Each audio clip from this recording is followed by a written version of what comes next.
Sports Festival, Battle Rounds in Dabai vs. Stain. And the winner is Yaoruzu Momo. The hero course girls from both classes cheered at the announcement with the live audience watching. The crowd watched as the two students exited out of the arena. And not too long after they disappeared into their respective doors, the two teens appeared back in the stands where most of their class was waiting. Some of them were still in the waiting rooms watching from the television screens. "Woo, Momo, you did great," Hagakure yelled out as the vice class president entered the stands. Mina and Uraraka also called out in support of her win. She waved off the attention to sit down by Jiro, who clapped her on the back from her win. "Hey Siro, what happened?" Rikido asked as the black-haired teen collapsed onto a seat. "You almost had it." Siro threw his head back with a pout. "I should have expected it. I fought against her before in Toshinori-sensei's class. She did the same strategy of picking me up and taking me out of bounds. It's just this time she picked me up by the tape and swung me out of bounds." He sucked on his teeth, making a sharp tick sound. "I should have changed my tactic."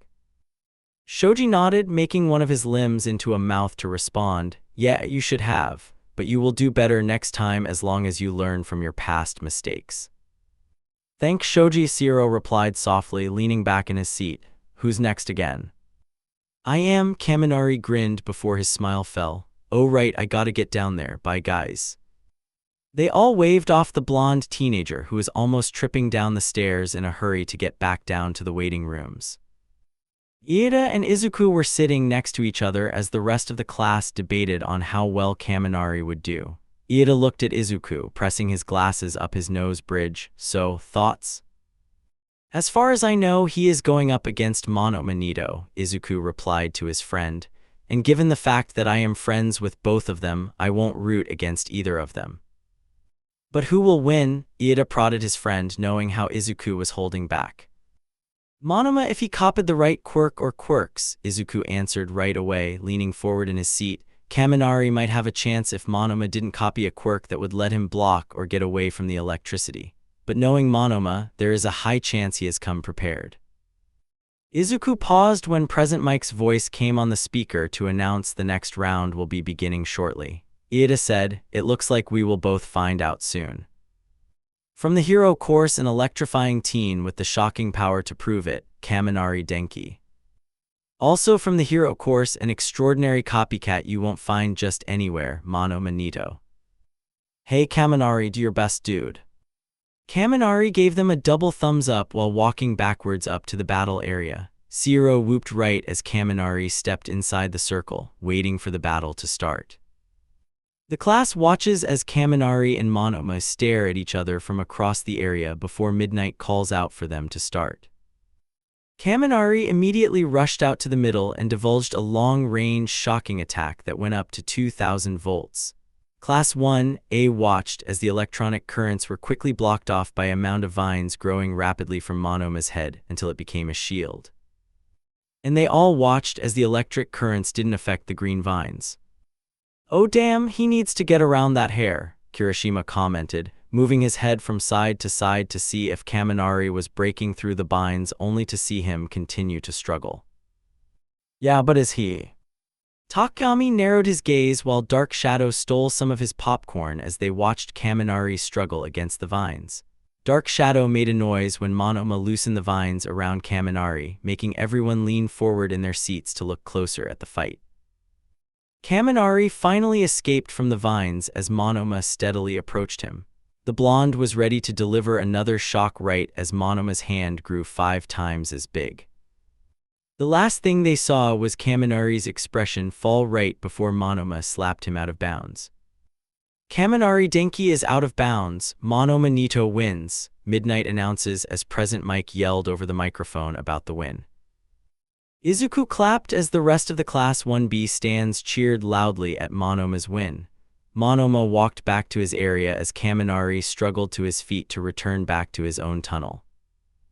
Takami stood up from his seat as Kaminari made it inside the tunnel. "Pardon me, I will excuse myself from the light for the darkness below."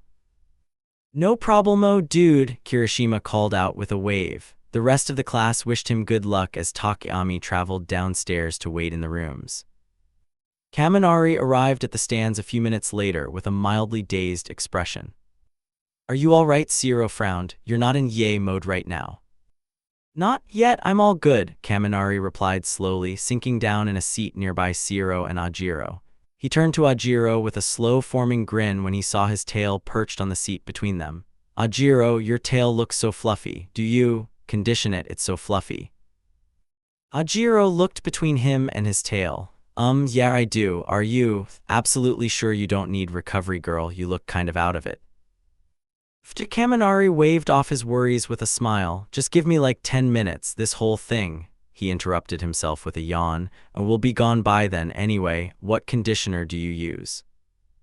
Ida turned to Izuku, who was watching the interaction with a small smile. Izuku looked back at him. What? Nothing. Ida tilted his shade to the arena in front of them. So are you rooting for Takami in this round? I would like to say that I'm still remaining neutral because of the fact that I'm trying to become friends with our class in Class 1B, Izuku replied quietly. But I will say that Takami had the higher chance of winning over Kaibara's gyrating quirk. Not that Kaibara is weak, but because Dark Shadow will overpower him. From the hero course, the darkness rises with Takami Fumikage. Go, Takami! Hagakure yelled out as he entered the arena. Everyone backed her up with cheering on their classmate, with Shoji and Rikido clapping the loudest. Koda waved at him when he turned back to his class in surprise. Also from the hero course, the talented sportsman Kaibara-sen. Class 1B cheered as their classmates entered the arena to fight against Takami. Both classes and the audience watched in anticipation for the fight to begin. As soon as midnight called out to start, both teens raced towards each other. Kaibara started with one of his arms gyrating while Takami had Dark Shadow arching over his head, with both of their shadowy arms extended towards the opponent. The class watched as Dark Shadow blocked against Kaibara's gyrating quirk. Kaibara pushed back against the defense by driving his spinning arm more into the shadow, who remained unaffected by his attempts. Takami started to walk forward, pushing Kaibara back, with Dark Shadow being the main force. Dark Shadow pushed Kaibara back further by slashing at him with their arms, making him move back from the force until he had stepped out of bounds. When Kaibara realized what happened, he pulled back his arms with a defeated expression on his face that they could see from the stands from the way his body slumped. Midnight called the match right as Present Mike's voice announced over the loudspeakers, Kaibara-sen has stepped out of bounds. Takami Fumikage is the winner.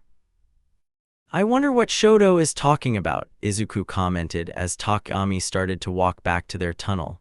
Izuku glanced towards Iida with an easygoing smile. Do you think he is being spoiled with snacks right now? Fukuyama Shoto really did not want to revisit his old name. He still remembers how after the trail so many years ago, the public was scrambling trying to find Endeavor's children and wife, trying to dig deeper into their lives even though something very private had already become public. Nasty reporters trying to dig even deeper into their private life to see if they could tarnish anything of theirs. He still remembers how his older siblings had to change schools because all they wanted to talk about was Endeavor to them, constantly asking if their mother was lying for money or if he was actually abusive. He could barely remember Taoya coming home with a black eye when someone tried to stand up for Endeavor. Nezu helped them with those issues quickly, guiding them to a new house where no one other than their close friends knew about, and setting them all up with new schools along with changing part of their names. His family made a name for themselves out of their mother's maiden name. And everything was great. Natsuo is in college studying to become a doctor. Fayumi is a teacher who enjoys talking about the children she teaches. Taoya is a great pro-hero that wants to change society in little ways. And his mother was at peace from all the therapy sessions she went to calm her mind. But now, every ideal has been cracked with this sudden news. All he could think about as he felt his sister try to calm him down through embracing him was that somewhere out there that the Hero Commission was trying to get his abusive father free. Shoto, are you sure you're all right? Fayumi's voice penetrated through the running thoughts and worries in his head. He blinked before looking up to see her concerned gaze concentrated on him. Do you need some water? He numbly shook his head back in response. He cleared his throat. I'm fine for now. I should be going back to the waiting rooms, Shoto said, tugging at the sweatshirt to hide his hair from some of the heroes and other audience guests walking past them. Shoto, Fayumi drew his attention back to her. He glanced back at all the people walking past and stepped back from her arms. Shoto replied, waving off her worry. Fayumi, I'm fine, go back to mom. I'll go watch the other matches with my class. Fayumi looked hesitant to just walk away from him, glancing back at the entrance to the stands down the hallway behind her. She furrowed her brows. Okay, be careful on your way back. I won't get lost, Shoto responded back with honesty, trying to smile to reassure her that everything was okay so she wouldn't worry. He tightened the straps of the hoodie, concealing his red hair more to the people walking by without a care. Say hi for me, and see you after the festival. Good luck, Shoto. Fayumi's lips quivered as she wished him luck, slowly walking away like at any moment he would call out to her to stop her. When she finally disappeared into the entrance to the stands, Shoto walked down the hallway. He was basically jogging by the time he got back to his side. He hurriedly rushed to the private waiting rooms where only some of the students would be waiting for the rest of the battles this round. Shoto kept walking until he found an empty waiting room. He ducked into the room without a care in the world, closing the door behind him. Shoto tugged Izuku's sweatshirt off of him and rolled it into a ball as he made his way over to the wall, avoiding the vacant chairs in the middle of the room.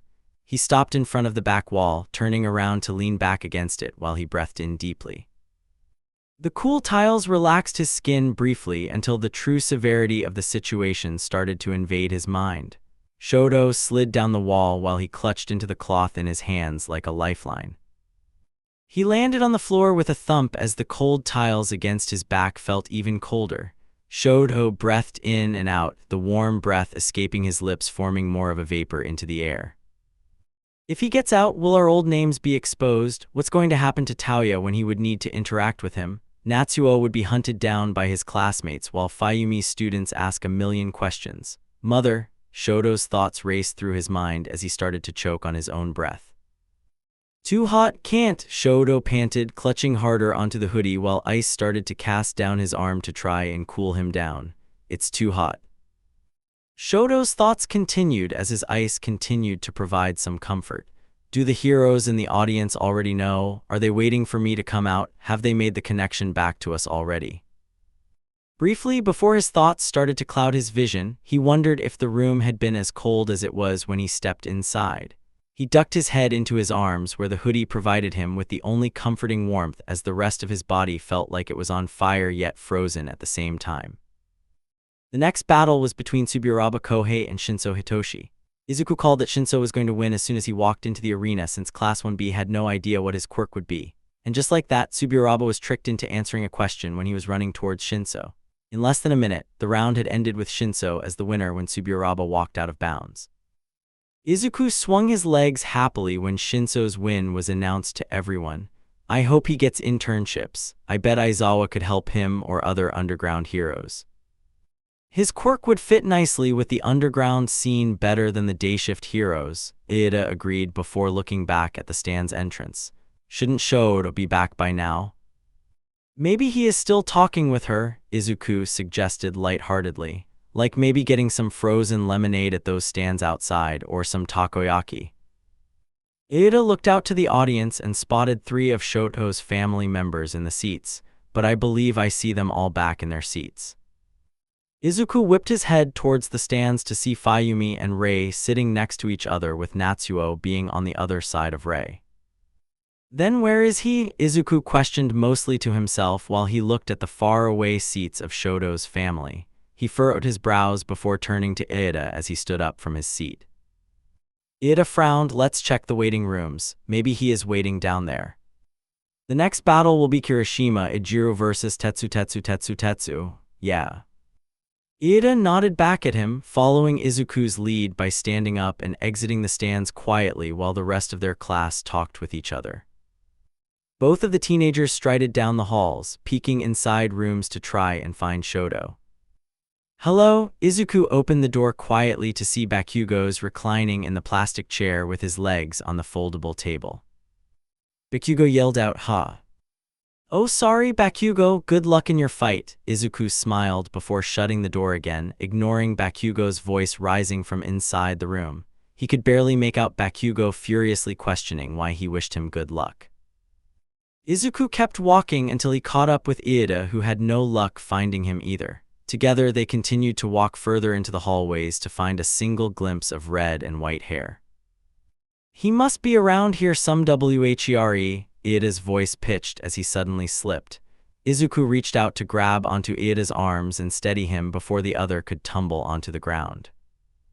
Izuku and Ieda looked at each other before looking back at what Ieda had slipped on, only to see a thin layer of ice formed on the ground. They followed the ice to see that the door they were right next to had ice creeping out from under the crack. Found him, Izuku whispered. Ieda stepped around the growing reach of the ice and leaned forward to grab onto the door handle. Gently, he pulled it open while Izuku walked up behind him carefully so he wouldn't slip. And there was Shoto, right in the middle of the room with his back against the far wall. On the wall was a star-like shape of ice like an explosive snowflake with him in the center. The entire floor was coated in a somewhat thin layer of ice, but the room was a different story. The foldable table and chairs in the middle of the room are frozen in a solid ice block. The mostly empty bookshelf in the corner had spikes of ice erupting from its side, the side that faced Shoto. And Shoto was curled up into himself with the hoodie he borrowed from Izuku curled around his arms. Shoto, Izuku whispered, entering the room with Ieda following him, closing the door behind them so no one would interrupt. They both moved carefully towards their friend who still remained unresponsive. It didn't even feel like Shoto noticed them enter the room. As Izuku and Ieda finally reached Shoto's curled-up form, Present Mike's voice filled the hallway outside with the announcement that Kirishima and Tetsutetsu's fight had started. Ieda bent down while Izuku immediately went to the floor to get on the same level as him. They have never seen Shoto do this before. Shoto, can you hear my voice? Shoto shivered and breathed in deeply, still not responding to him directly. Izuku waited and almost spoke up again until Shoto raised his head up from where he was hiding in his arms. Izuku? Yeah, Ten-chan's also here with us, no one else, just us three, Izuku replied. Shoto glanced over to see the steady form of Ieda. Is everything all right? Shoto paused then shook his head quietly. Aren't you cold? Ieda asked, reaching out with his hand and stopping short of Shoto's hand to wait and see how he reacted. When he grabbed onto Ieda's hand, he relaxed more from the warmth of his palm. Izuku gently took the hoodie from his lap and surprisingly found that the hoodie wasn't covered in frost or anything. So he pulled the hoodie over Shoto's head, who hurriedly pulled down on the cloth to seek out more warmth. It took several minutes for Shoto to fully calm down and come back to himself, as he realized that he was safe with his two best friends with him instead of an isolated igloo. He stayed silent as he realized how the environment around him was covered in ice. He slowly defrosted the floor and area around him, but the table and bookshelf still had a large amount of ice covering it. I want to talk with my family, Shoto broke the silence as he started to talk about what had happened. I wore Izuku's hoodie as a disguise so the heroes in the stands wouldn't recognize me, but when I got there I saw Fayumi and Natsuo in the hallway already. They were talking about something that made Natsuo look really angry, and when I got closer, it wasn't good. Shoto gulped, clenching his fist as he continued. Fayumi got news that the Hero Commission was considering bringing my father back from prison to become Endeavor again. During the brief pause, Present Mike's voice was overheard in the hallway speakers, announcing that Kirishima and Tetsutetsu will have a tiebreaker before calling Uraraka and Bakugos onto the arena stage. They're what? Izuku screeched loudly while Ieda's eyes widened. Ieda blinked behind his glasses. Excuse me. Those assholes, Izuku yelled, standing up from the sudden outrage. He threw his arms up. That's it. I'm going to hack into them again. They deserve to have their system messed up indefinitely for this crap. Izuku, Shoto looked as his friend started to pace, rambling about finding out their new password and if it was the same as the last time. Izuku, that would be unwise, Ieda spoke up with a frown. Izuku paused to look back at his friend with an angry pout. What if they track it back to you? They still haven't found me since the last time I did it, Izuku pointed out with ferocity, and I have no problem giving them something bigger to worry about. Shoto, where did she read this? In an article online, they didn't say his name exactly, but it was very heavily implied with the kind of words they were using apparently, Shoto recounted. Natsuo was angry and stormed off so he could rant to Tauya about it. Wait, Izuku realized something important considering the poor woman sitting in the stands. Your mom, does she know? Shoto shook his head. She doesn't know as far as I know. I think they are holding back from telling her until after the festival, so the public doesn't get to see how it affects her. Okay, God, Izuku breathed in, bringing his clasped hands up to his mouth. We'll deal with this together. He won't be allowed anywhere near any of you. For now, Ida, pick up Shoto. We have to take him to Recovery Girl. What? I'm fine. I can just warm up with my left side, Shoto stated matter-of-factory. Izuku and Ida exchanged a glance, which led to Shoto being swept up into Ida's arms. Ida, Shoto protested as his friend stood up with him in his arms to Princess carry him. Izuku walked ahead of them to open up the door, the floor easier to walk on since the ice had melted away to small puddles of water. Apologies, Ida answered, but I cannot let you go before I know you are completely unharmed in any way. It's okay, Shoto. It's only for you to warm up and relax before whatever the next round will bring us, Izuku reassured brightly as the hallway speakers announced that Uraraka and Bakugo's fight was starting, and we have some entertainment to watch while we're in there. Do you want to bet? Shoto asked openly, relaxing into Ida's strong arms easily. Ida made a failed attempt to push up his glasses until he quickly realized he couldn't use his hands at the moment. So he tilted his head down to his shoulder to move his glasses up his nose before looking back at Shoto with the most unimpressed look imaginable. Sho, you should know to never beg with Izuku when it deals with fights like these. He always knows the outcome. That's right, Izuku confirmed loudly as he continued to skip besides his friends. Ooh, do you think I can swindle some money out of our classmates from betting? I could set up whole betting rings inside our class. Izuku no, Ida sighed. Izuku, yes. Shoto grinned as more of the questioning thoughts from before was buried beneath memories of his friends supporting him through anything. If the Hero Commission did it, Shoto would have support to protect him and his family. Dabai had to take a split second to assess the situation in front of him. Ingenium was on the ground and he had no idea how serious his condition was. He was on the ground with a pool of blood starting to grow underneath him. And Stain was in front of him, yet not making any moves towards him like he was waiting on Dabai to charge at him first. He stood there menacingly with swords poking out from behind his back. Dabai quickly made a decision to check on Ingenium first while keeping an eye on Stain for any movements towards them. He knelt down while digging into his first aid. Ingenium, I need a report. I can't move, I think it's his quirk. He got me in my back with his sword, Ingenium said through his gritted teeth as Dabai looked down to see a glimpse of the wound from his side. You need medical fast, Dabai said, already pressing down on the button on his communicator that would get emergency services to their location as quickly as they could. Ah, a hero who goes for the victim instead of the villain, Stain commented, walking forward as Dabai tensed up. Ingenium whispered, run, don't let him hurt you. I'm not leaving you behind, Dabai mumbled, glancing down at Ingenium. Who else will babysit my little brother? Dabai stood up and stepped in front of Ingenium as Stain slowly took out a blade. He took in a deep breath before charging at the infamous hero killer. Stain anticipated the attack and blocked Dabai's kick with the flat end of his sword. Dabai launched an arc of flames right at his red cloth wrapped around his eyes, causing him to flinch back.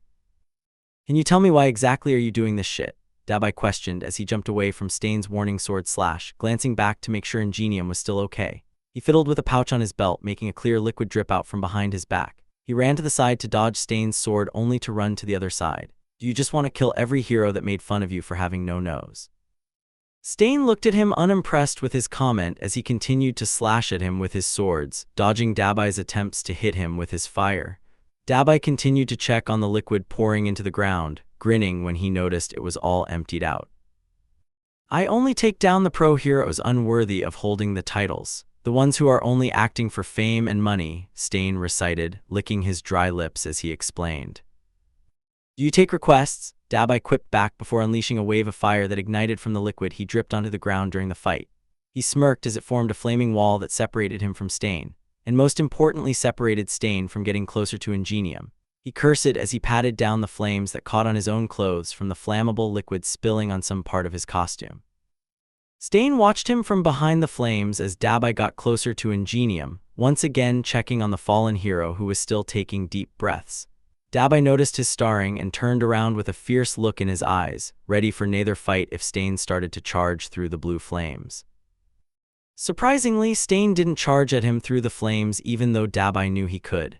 He simply grinned at him as he frantically started to check on the injured pro hero. Ah, Dabai, you are almost a true hero like All Might, but not quite close. Dabai glared at him through his blue flames only to watch as the hero killer jumped onto the fire escape, rushing to the rooftops. His body moved slightly like it wanted to move after him to capture him, but he couldn't. He couldn't just leave Ingenium behind like this with no support to protect him. Ingenium? Dabai asked, poking the man's face to get him to respond. He had seen this man asleep on the couch when he went to pick up Shoto with his mom from play dates with Tenya, and now that same guy is bleeding out on the cement. Ingenium, report. Did he get away? Ingenium asked weakly, trying to reach out with his hand, only successful in trembling his fingers. He opened his eyes, blinking against the harsh light burning his pupils from the sky above the alleyway. Don't worry about that right now, Dabai grasped at his fingers. Can you feel anything wrong, anything broken? I can't move, Ingenium answered with a cough interrupting his words. He spoke with a rasp in his voice. Dabai, I can't feel my legs. Oh God, Dabai mumbled to himself, hurriedly checking on the medical help from his wristwatch. Okay, medical is already on its way. You'll be okay. It's probably just Stain's quirk that's making you feel like that. Hey, the sports fest, do you know how Tenya is doing? Ingenium asked shakily. I wanted to check, but Stain. As far as I know from Natsuo, Dabai recalled from the phone call, he moved past into the battle round and just won his first battle. That's good, Ingenium smiles softly, leaning back against the cement as more bleed leaked out from his wound. I'm so proud of him, he worked so hard, practicing for the fights. Hang in there, medical will be here in under 2 minutes, Dabai ordered frantically. Do not fall asleep right now. Ingenium glanced over to him, struggling to answer in one coherent sentence. I'll try, for a little longer. Dabai heard the sirens approaching as he continued to grip Ingenium's hand, not letting go of him even when emergency medical staff showed up. They guided Ingenium onto a gurney and allowed Dabai in the ambulance on Ingenium's request. Ingenium had 2 EMTs looking after his wound as the emergency vehicle headed straight for the nearest hospital. I don't feel good, Ingenium complained. Gods, my body feels like it's on fire. Dabai gestured to himself, pot to kettle right now, my body is always on fire. Haha, Ingenium weakly smiled in response before biting down on his lip from the pressure the EMT put on his wound. Dabai sobered up, continuing to watch over the hero as the trained staff took care of him. And the tiebreaker goes to Kirishima Ejiro, and he will move on the next round. Woo! Mina cheered from the stands as the rest of the class clapped along. Bakugo watched the red-headed boy celebrate in the battle area as Uraraka was down in Recovery Girl's office recovering from her last match with Bakugo. I wonder who will get paired up against each other next, Iida said absent-mindedly. All 3 of them were sitting in the stands after Shoto had calmed down and warmed up in the Recovery Girl's office during Bakugo's and Uraraka's match. I am hoping I will get to face against Bakugo, Shoto wished quietly. I want to kick his butt. I don't care who I'm fighting as long as I can use my staff, Izuku added. I went through all of the permission stuff to get it approved for the fighting, so I will use it. Extras. Iida, I wonder how my brother is doing on patrol. I hope he is okay. Ingenium on the ground bleeding. OWWWWW. Iida and Izuku, I wonder how Shoto is doing. Probably having a little fun talk with his siblings. Shoto, * having a breakdown in a random room. Is it too late to dye my hair and run away to Russia? Lost moments. After Izuku had learned to walk, especially after the whole hide-and-seek fiasco that Nezu saw on the cameras, he made sure to walk with his son down the halls for even more practice. And to keep him in his sight since Izuku had a knack for hiding very well, Nezu could only grin at the stealthiness of the small child. On the walks, Izuku would hold on tightly to his paw as his steps slightly bounced. Nezu walked side by side with him as other teachers would pass by them from the faculty room to go to their classrooms. They would pass by with a wave to Izuku, which made him giggle and open and close his hands in the form of a wave. Come along, young mouse, Nezu spoke up, making Izuku turn his head towards him. I'll give you a little tour of the school. Ba-ba, Izuku babbles were reduced into mumbles as he waddled with Nezu, His voice screeched only like a child would, "Papa." "Yes, yes," Nezu answered back to encourage more of his words. "I also ordered some new stories to read to you, your choice between the adventure of a bug or the one about the frog prince taking over the country." Izuku babbled back to him excitedly. Nezu smiled back at him. I'll read the frog prince first when they come in." Just then, they walked past a classroom that seemed to be in the middle of a test. One student looked up just in time to see Nezu walking by with Izuku. He blinked back at them while Izuku smiled and waved at his attention. The student waved back with one of his 6 hands before returning his attention back to the paper on his desk. The little tour around the school became a routine for each day when Nezu had nothing planned for half an hour. Sometimes he would end the walk by carrying Izuku back when the little one's feet got too tired. Nezu liked to take pristine care of his fur. He made sure to have a lot of combs to make sure his soft fur wasn't tangled up in knots, and he took great care of it so the keratin let his hair remain shiny. Nezu made sure that each day his fur was maintained and polished. He had no hairspray or gel because the feel of them makes his fur clump together or have a crunchy feel that he hates. So that's why when Izuku had started to grow longer hair, he wanted to make sure that his hair was taken care of. But the main difference between his fur and his son's hair was that his son had curly hair. So when he tried to brush through it the first time, the brush got caught inside his curls. Izuku kept moving slightly while he watched the cartoons on television while Nezu tried to get his hair under control for the day. Somehow a comb and bobby pins got lost inside his curls as Izuku just stared at the screen. "Damn Midoriya Hisashi and his hair genetics," Nezu cursed towards Izuku's biological donor in his head while he tried to dislodge the comb inside his curls. After a few times of failing to maintain his curls, Nezu started to research on how to take care of curly hair types since his own experience would not cover it. And now, Nezu made sure that Izuku's hair was always in pristine curls. "Papa, when will I get ears like yours?" It was shortly before Izuku's 4th birthday when he started to question when he will start to look more like him than ever. There were a few times like these when Izuku would be staring into the mirror with a concentrated face or patting his face like he was trying to find if fur was growing. Nezu found it somewhat adorable how much his son was looking forward to looking like him. His aunts and uncles thought his wish was cute because of how much Izuku excitedly talked about how he was going to look more like him. And he knew how disappointed the child would be when his quirk would come in and not match with his at all. But then he was declared quirkless. After the crying and reassurance from his friends and family that everything would be okay, the constant questions about fur or ears never came up again. There wasn't another time when Izuku would wake him up in the middle of the night in excitement at feeling the small hairs on his face that all humans had. There wasn't another moment where he caught him wishing upon a star in the middle of the night to make his wish come true. But sometimes at night, he could hear the scuffling to the bathroom in the hall that both of their bedrooms shared, and he could feel his heart twist when his son started to cry since the walls didn't hide much sound. This resulted in many nights of him coming out of his bedroom to comfort his son no matter how long it took or if they both end up falling asleep on the couch instead of their beds. And each time, Izuku smiled at one of his friends while playing with them. Nezu could still see the amount of hesitancy or hurt in his eyes and body language when he saw the other two playing with quirks that came from their parents.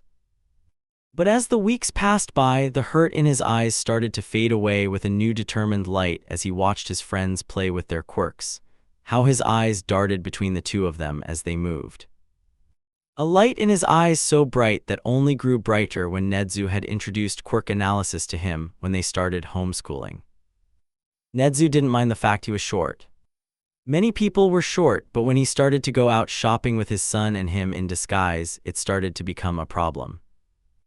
Nezu was a recognizable figure in society, so he had to always disguise himself when going out into the normal world outside of school and such when he didn't need to be a principal. So when he shopped, he did it in disguise. He often did it with Izuku in a holder of some kind when he was a baby. No one really commented on him except to audibly awe at the cute baby in the sling wrapped around him. So when Izuku was big enough to walk with him, he started to bring him out to shop with him even more. but it quickly became a problem when other humans would pass by and remark it's lovely that two brothers are doing errands together. He can only think about what it will be like when Izuku grows taller than him. If they started to say that Izuku was the older brother, he would just start to have his groceries delivered instead, or send off the grocery list with one of his aunts or uncles.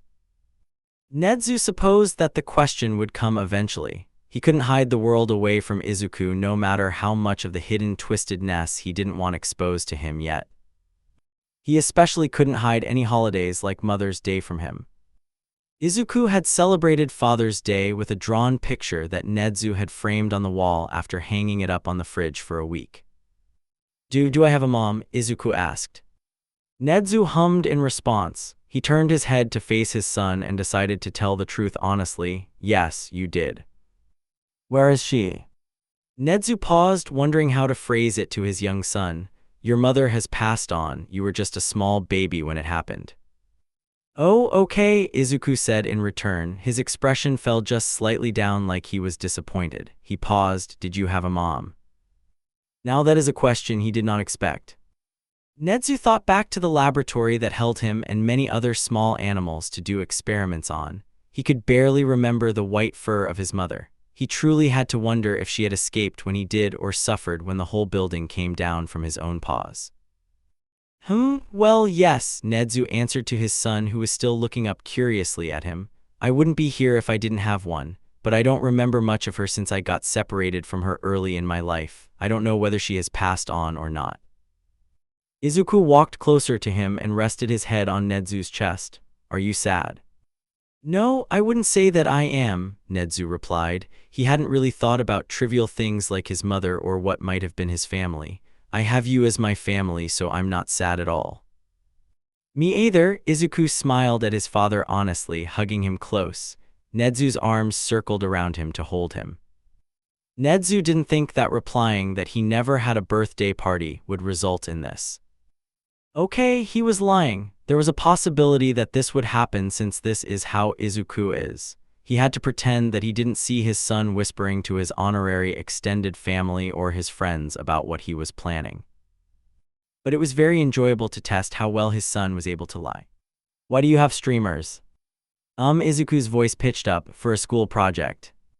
"I don't remember assigning you a project." "Oh, not my project, Ten-chan." What kind of project do you need streamers for?" "Paper mache."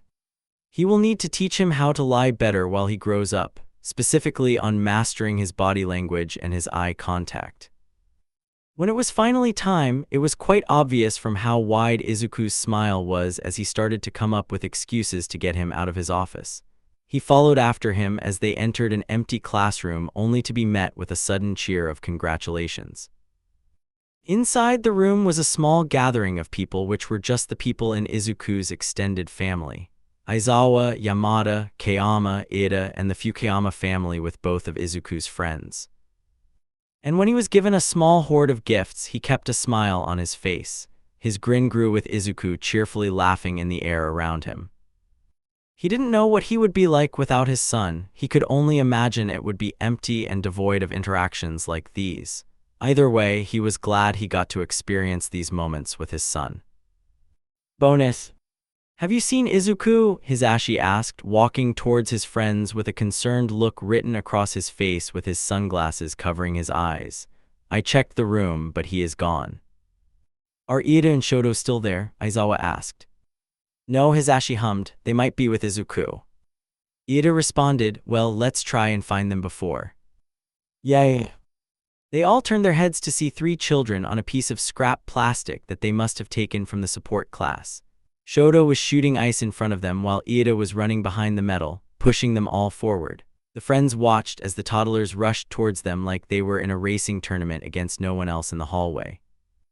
Thank goodness the hallway had sparse groups of students that weren't standing in the middle of their way, so all the students in the hallway watched in surprise as three kids raced past them.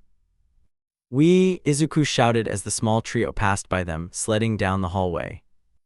Ida watched as his younger brother passed by him. He watched as his younger brother called out over his shoulder, "Sorry, big brother." Iida chuckled as the three of them disappeared down the hall. They will run into a teacher eventually. Iida glanced over to his classmates. How much do you want to bet that Nezu will have printed photos of this in an hour? Kayama shook her head. Any bet dealing with Nezu or Izuku is already a loss. Can't wait until they grow up into the next troublemaking trio, Hisashi commented with a happy sigh. They'll cause so much chaos, and I'm going to be so proud. Aizawa sighed. I'll go catch up to them before they run into a wall.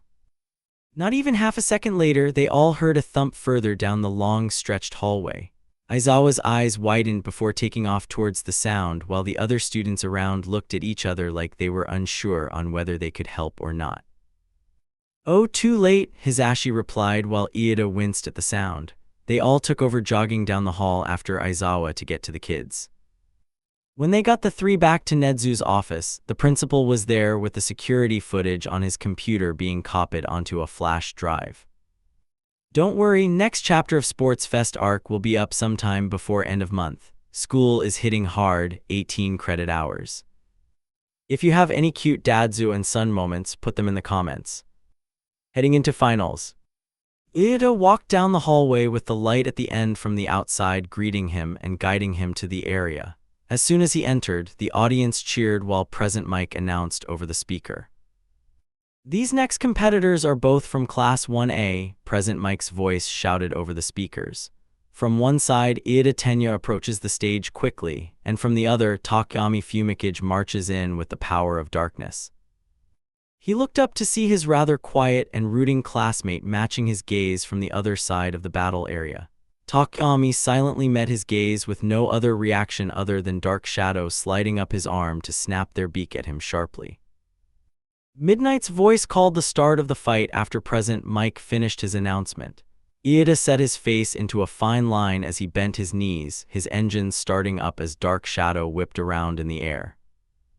Iida launched himself forward with his intent to push Takayami out of bounds with his speed, but Takayami dodged out of the way with dark shadow dragging him off to the side. Shocked, Iida stopped right at the white edge until dark shadow started to lash at him with all of their might, making him stumble back. With a shout, he ran at them while Takayami kept dodging in short spurts of jumps from dark shadow. Iida kept running at them, changing his tactic to punch at his opponent. Takayami kept blocking and throwing his own punches with dark shadow getting a hit in every now and then. It was like a stalemate until the sunshine started to peek out behind the cloudy overcast over the stadium. With the bright light shining down, Iida was able to catch Takayami in a weak position and successfully push him out of bounds. Takayami Fumikage is out of bounds. Iida Tenya is the winner. Revelry, Takayami mumbled as Iida held out his hand. Takayami grabbed Iida's hand to shake his hand respectfully while dark shadow wrapped themselves around Takayami's torso. That was a good, respectable match, Iida said with a proud grin. I'm glad I was able to fight against you. Truthfully, I think the same, Takayami said while walking into the more shadowy area near the entrance he entered through. However, I will best you the next time we spar like this.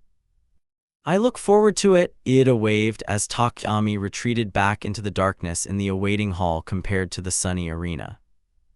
And on to our next match, Present Mike's voice cracked up louder. Yeah, you better be paying attention. On one side we have the hot and cold yes or no Fukuyama Shoto, and from the other we have the strong and silent teen Shinso Hitoshi. Both come from the same class of 1A, but who will come out on top?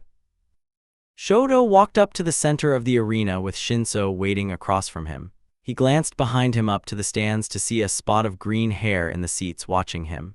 He heard a few things about Shinso from Izuku, so he knew exactly how much potential that the purple-haired teen had. Haze. But unluckily for him, Shoto wouldn't fall for his trick when he knew his quirk from all the ramblings from his friend. No, Shoto muttered under his breaths before shooting a massive shot of ice towards his feet to freeze Shinso to the ground.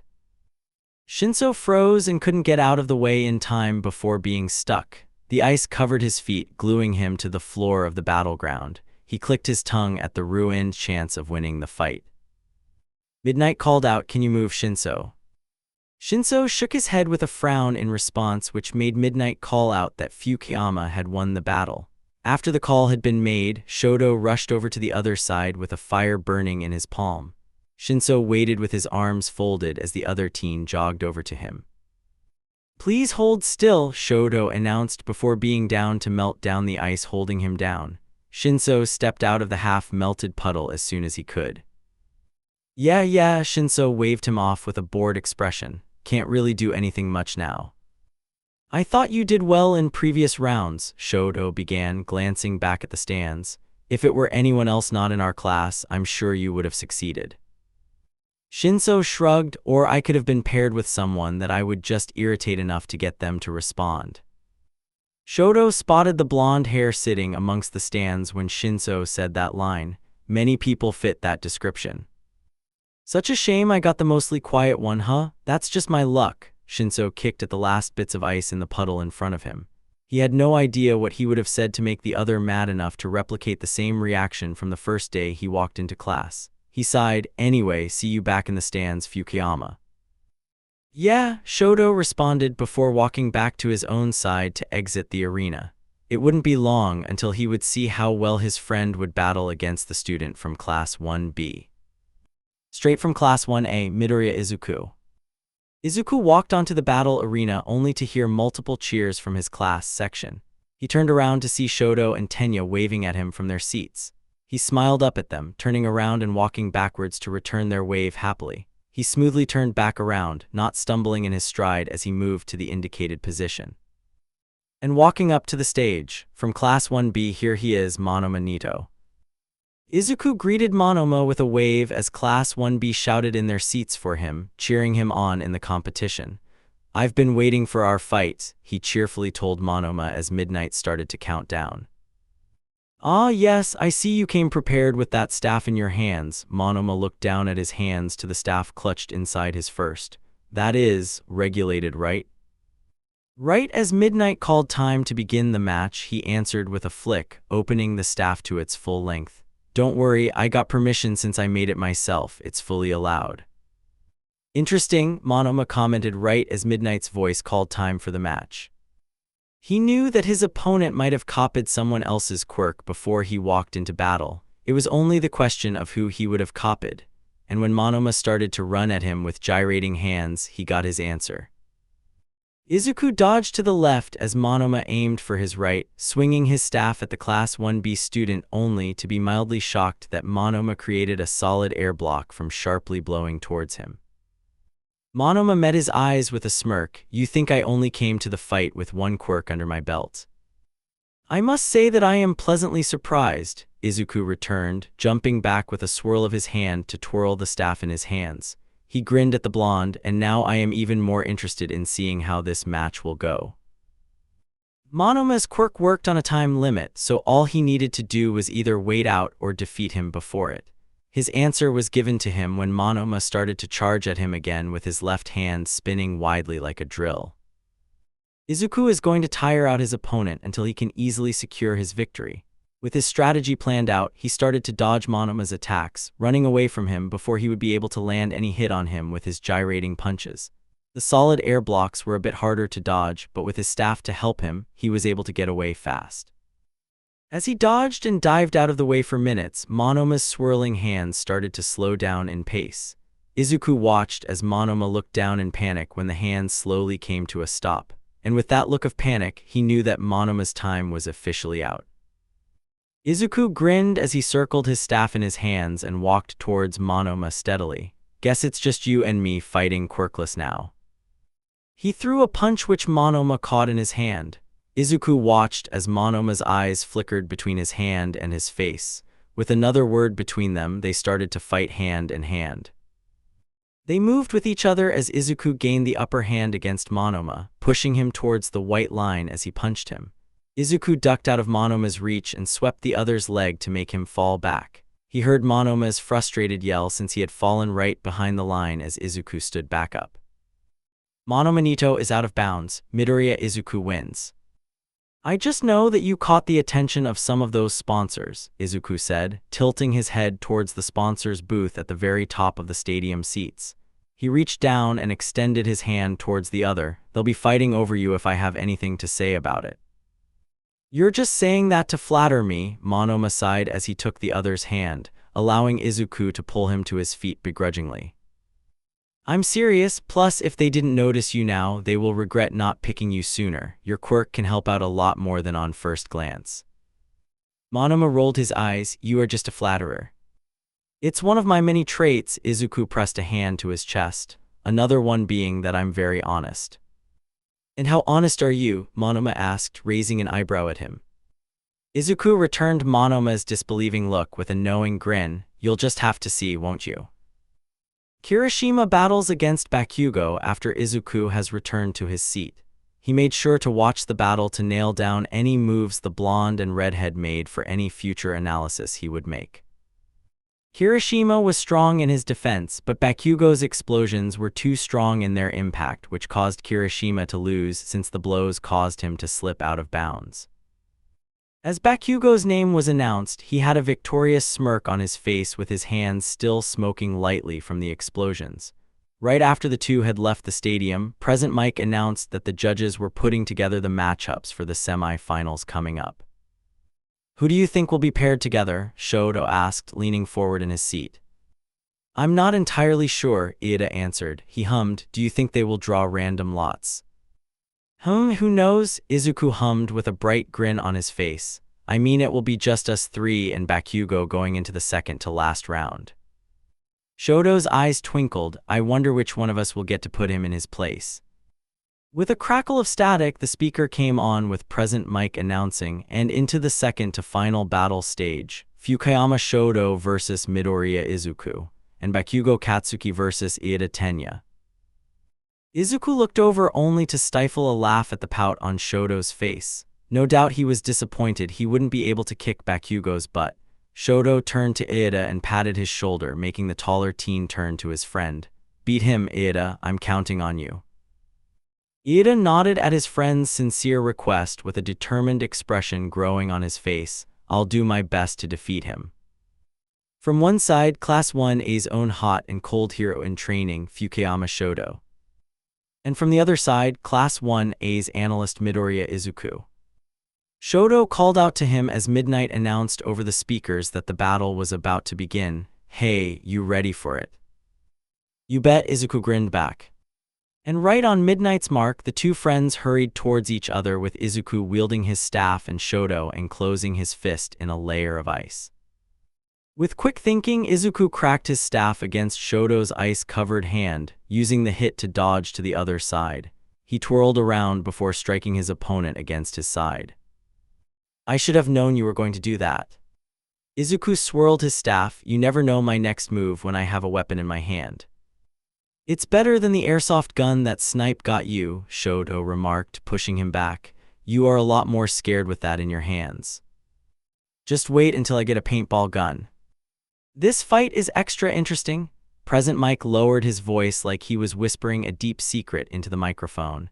Fun fact for our viewers, they have known each other for a long time, so it will be hard to move against each other when the other knows their moves. Can't believe he let out the truth so early in the match. It would have been more fun to see everyone's reaction. Ah well, Izuku grinned back at his friend as he easily dodged a snowball aimed at his midsection. Do you have any new moves that you've been working on? Yeah, I have one, Shoto said, extinguishing his hands with a blank expression coming onto his face. Confused, Izuku paused only to see his friend backing up to the white line that circled them. His eyes widened before he frantically jogged to his friend to stop him from going out of bounds. I swear to God, if you try to throw the match, I'm going to fight you. We are already fighting right now, Shoto gestured around them, fist fingers starting to burn with flames. Plus, I want you to succeed. If you try to do it to me, I'll do it for you, Izuku responded with a pout on his face. Don't think I won't.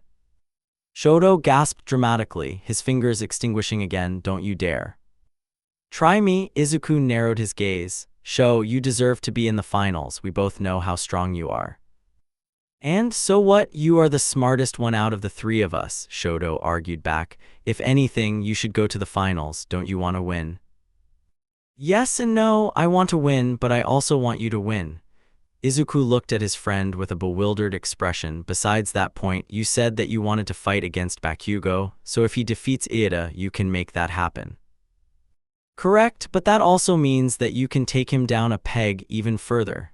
Shoto lit his fist on flames again right as Izuku got right in front of him. True, but both of us can do that, so we are still in equal standing. Izuku put his forehead against his friend's as he talked quietly to him. I am not going to allow you to just walk out of bounds until we actually have a good fight like the sparring matches we have had in the past. Shoto smiled, so first one to get hurt, or the first one out of bounds? Out of bounds, but we have to push the other there. Izuku returned the smile, backing away with the grin growing on his face. He raised his staff to be horizontal between the two of their bodies. Izuku poked him in the chest for emphasis as he said, "No surrendering." Agreed, Shoto replied, pushing away the end of the staff from his chest with a fond look in his eyes like he was remembering old sparring sessions.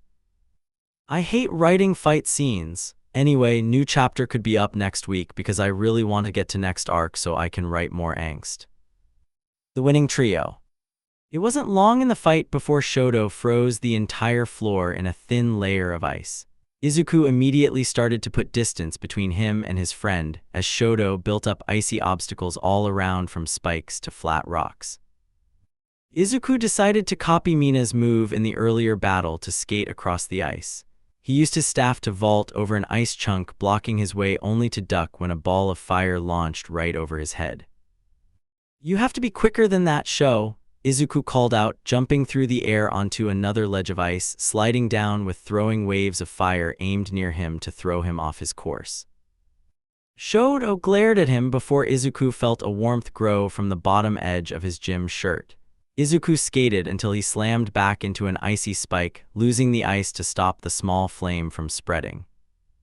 With a huff, Izuku skated behind a line of ice spikes to block Shoto's view of him.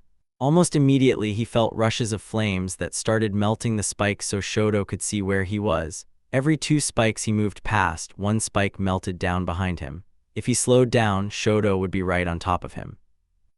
Then, instead of another flash of heat, Izuku felt a cold shiver down his spine while a shadow eclipsed him. He looked up to see a tower of ice stretching towards the ceiling of the stadium like a mini palace. It didn't reach the top, only stopping right at the middle section of the stadium seats. Izuku frowned at the sight, hearing everyone ooh and ah at the distraction, but he did feel a tug of a smile when he heard Natsuo's loud cheer from the audience. Izuku suddenly turned past the last spike and headed immediately towards Shoto, lunging for him once he was in sight. Shoto aimed a spiral of flames towards him that he dodged by dropping onto his knees to slide under the fire. He slid right up to Shoto, who immediately started to block the attacks he made with his staff, resulting in his friend backing up.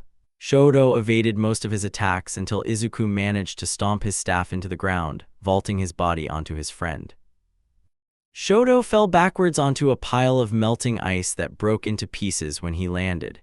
Izuku pushed him further back before pinning his legs down by sitting on top of them. As they both caught their breath, Midnight called that Shoto was out of bounds. Izuku, who just a moment ago was smirking while he rested on top of his friend's legs, huffed at the declaration, "Awa, I wanted this to last longer." "Too bad you won fair and square," Shoto replied with ease, holding up his hands in surrender. He waited until Izuku climbed off his legs before slowly getting up on his own. Kneeling down, he started to melt the ice to melt with his quirk. "And after I melt all of this, I'm going to go and warm myself up. I think I used a bit more ice than I intended to." "I'm guessing you had to hold out on the fire because of the amount you were relying on the ice to form an obstacle for me." "Nothing gets past you," Shoto mumbled with a fond look in his eyes. Izuku laughed at his friend's response, glancing up to their class in the audience only to find Bakugo staring right down at him from the seats behind the railing. In the Class 1A's section, many of the classmates were conversing with each other while they waited for the next battle between Bakugo and Ida to start. Ajiro, Kirishima, and Uraraka were talking with one another about fighting while Hagakure and Mina gossiped with each other. Shoto smiled as he sat beside Izuku as they both waited for the next match to start. "Ida is going to kick his butt," Shoto declared, reclining in his seat with a relieved sigh. Izuku crossed his arms. You almost had me in the last round with that huge distraction. He sighed while Shoto turned to look at him. I should have known you would have pulled that castle move. The castle move? Shoto questioned. What is the castle move? Don't act dumb. Izuku tilted his head towards him with a knowing look. You know I have a good memory. You did that all throughout that summer when Ida went away on a family vacation to that beach resort place with the hot springs. Oh right, Shoto hummed. He pursed his lips. I was pretty pissed about that. Yeah, and you were throwing up ice castles when we were supposed to distract me during training, only to jump through it to land the blow. I know that move all too well, Izuku replied. He paused for a moment before asking, why were you mad in the first place? There was a long pause before Shoto coughed. He didn't even bring back a seashell. Izuku rose an eyebrow at his wording. Seriously. I was pretty petty when I was younger. Izuku paused and slowly looked over at Shoto with a knowing gaze. Shoto blinked back at him. What? You are still petty. Shoto blinked back at him, then cocked his head and... Fair enough, Izuku shrugged right before President Mike's voice interrupted their conversation. Their classmates' talk simmered down as Bakugo and Ida were called onto the stage. Go Ida! Izuku yelled out. Ida turned to look at them while Shoto made a little flame dance in the air like a ribbon. Ida smiled back at them before steadying his form to walk straight to his position across from the angry blonde. As soon as midnight signaled the start of the match, Ida rushed forward as Bakugo met his dash with an explosion. They watched as Ida skidded under the explosion from Bakugo's hand and promptly kicked up from the ground to land a kick right on Bakugo's rear. Wow, he took my words seriously, Shoto whispered as Bakugo raged at Ida, who was escaping his blasts. Izuku nodded at Shoto's words, watching Bakugo's spinning move as he tried to follow Ida's quick movements. Ida rushed forward again with his arms out to push Bakugo out of bounds, but Bakugo aimed an explosion right at his face, which threw Ida off his trajectory. You got this, Izuku yelled from his seat. Ida tried to come at his opponent with a flying kick, but then Bakugo exploded to the side to dodge the attack. They both watched as Bakugo kept evading his moves only to attack when Ida was more vulnerable. Ida used his speed to dodge explosions while Bakugo used his explosions to keep himself away. It wasn't until they were at complete opposite ends that something big happened. Shoto and Izuku watched as their friend charged up his engine right as Bakugo started to spin in his explosion, making a forceful tornado move. And right as Ida was about to charge in, Bakugo's tornado-like attack knocked him out of bounds. Ida Tenya has been knocked out of bounds. Bakugo Katsuki wins. I think I know how to take him down now, Izuku said, watching Bakugo march off in a different direction while Ida solemnly walked back to where he came. You did great, Ida, Shoto commented loudly as their friend passed by. Ida looked up right as Izuku whistled. They both waved happily at their friend, who started to smile back at their enthusiasm. Ida waved before heading underneath the stands while the announcement for the final fight between Bakugo and Izuku played on the speakers. Ida was a bit disappointed that the battle ended so quickly with Bakugo being declared as the winner. He tried his hardest, yet he still lost. Maybe it was because he wasn't fast enough yet. His thoughts were interrupted by his cell phone vibrating in his pocket. Ida could almost feel his glasses bouncing on his noise from the intense vibration. Hurriedly, Ida changed direction from the audience seats where his friends were waiting for a waiting room nearby. He quickly speed-walked into the empty room and closed the door behind him. Without another thought, he brought out his phone and accepted the call once he saw it was his mother. Hello, Mother, Ida answered with a smile. Maybe she saw his fights and was just calling to congratulate him. Why are you calling? Tenya, Ida's face froze when he heard his mother's frantic voice over the receiver. His eyebrows drew together in worry while his mother continued. It's Tensei. He got hurt in Hasu. I'm at the hospital waiting on any updates, but it... And just like that, Ida felt the growing pit in his stomach lurch at her words. He stood there as his mother struggled to contain her tears on the other side of the phone call as she continued to explain what had happened. And now for the final match, Class 1A versus Class 1A. Here they are, Bakugo Katsuki and Midoriya Izuku. President Mike announced loudly as Izuku walked onto the area. Woo! Shoto's voice yelled out from behind him as Izuku walked onto the stage for the final round. He turned back to wave at his two friends, only to pause with his hand in the air in confusion. That's strange. Tenya should be sitting in the stands by now. Maybe he went to get some orange juice, Izuku thought to himself, walking backwards while keeping an eye on Shoto. Shoto looked on both sides before shrugging. With a final wave, he turned around to face the scowling expression of the blonde across from him. And then the match started with a shout from Midnight, followed up by Present Mike's voice cheering from the speakers. As soon as the match started, Bakugo rushed forward with his arms raised to launch an explosion at him. Izuku met Bakugo's explosion with his baton to block the impact from his fists, but it ended with half of his baton blowing off in another direction. Izuku gritted his teeth as he blocked Bakugo's attacks with his fists until rushing to the side to spin kick him in the middle of his back.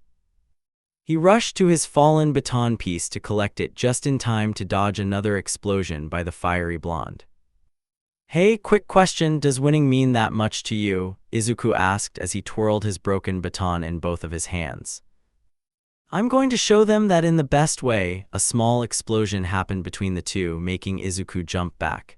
Bakugo walked through the smoke like an action movie character, with or without you butting in. Now stop talking and fight me. Izuku bit back, a smile growing in his face. He didn't know Bakugo for that long, which was a shame, but he knew that Bakugo seemed to hold himself to a high level of confidence in his abilities. He knew what he fought like from 2 of the 3 fights he had witnessed. Bakugo fights strategically with his quirk to showcase the defense and offense abilities of the destructive explosions. All around, Bakugo had plenty of years to narrow down his moves and train himself to do better in fights. And Izuku was doing the same in his own way under his father's tutelage, much like his 2 friends Tenya and Shoto, and now it's time for him to show off all he can do. Izuku hummed, tapping part of his baton to his chin as he casually dodged another attack. I don't know if that's really the best you could bring out. He was going to fight Bakugo mentally. Bakugo charged forward with his hand sparking up from his palm. The hell do you mean? Listen, I've been fighting and training since I was about 5 or 6. I know how to do a multitude of things. From my observations, Izuku paused to catch Bakugo's wrist and twist him over and into his back. You have been training for a few years, honing in on your quirk, but from what I'm seeing, it looks like you slacked off a bit in some areas. Bakugo sneered from the ground as he skipped away to the other side, watching the blonde hop back onto his feet. Well, for one, you haven't even bothered to show how much quirkless fighting you can do, Izuku tutted as the blonde exploded his way to him. He ducked under his explosion, kicking him right in the abdomen with force. Even in class with Toshinori-sensei, you always seem to spark up. Secondly, Izuku started walking around Bakugo, who had fallen again. With an explosion, the blonde was back on his feet and running towards him. Izuku twirled his baton and punched the sturdy cylinder into the softness of his stomach. You seem to rely on your quirk quite a lot, despite the fact that you could do a lot more with it and without it. There was one thing that Izuku could exploit that would drive the blonde crazy. And lastly, Izuku bit down on his lip to stop a crazed chuckle. I don't really need to fight you to prove anything to anyone else. So in this case, how about I just give the match to you? Bakugo's need to win. If he wasn't fighting or giving it his all, no doubt that the blonde will take that as an insult. Oi, you aren't doing shit. Bakugo stormed forward where Izuku was teasingly swinging his foot near the out-of-bounds line. Izuku laughed loudly. Or what? Are you going to explode me into a wall? Izuku waited until Bakugo sneered at him until smiling wider. Awa, was that your actual plan? That is a bit disappointing. I wanted something more spectacular out of you if you actually want to continue this fight to the end. Shut up and fight, Bakugo yelled in frustration. Izuku laughed before rushing off to the white lines of the area with Bakugo charging after him, adamant about keeping him inside the lines until he won. Which was exactly his plan after all. He looked over his shoulder before slowly raising his foot like he was about to steal over the line. Don't you dare. What? I'm just touching the air, Izuku taunted and shrugged at the approaching opponent. I don't know what you're talking about. He watched Bakugo's movements carefully, waiting until the perfect moment for his plan to fall into place. He waited until Bakugo launched at him to try and flip their position, which would result in Bakugo falling behind the line that would secure him the win. But that wasn't exactly what happened, because Bakugo gripped onto his shoulders with his burning hands. Izuku yelled as he was dragged down by Bakugo, both of them falling behind the line by a few inches.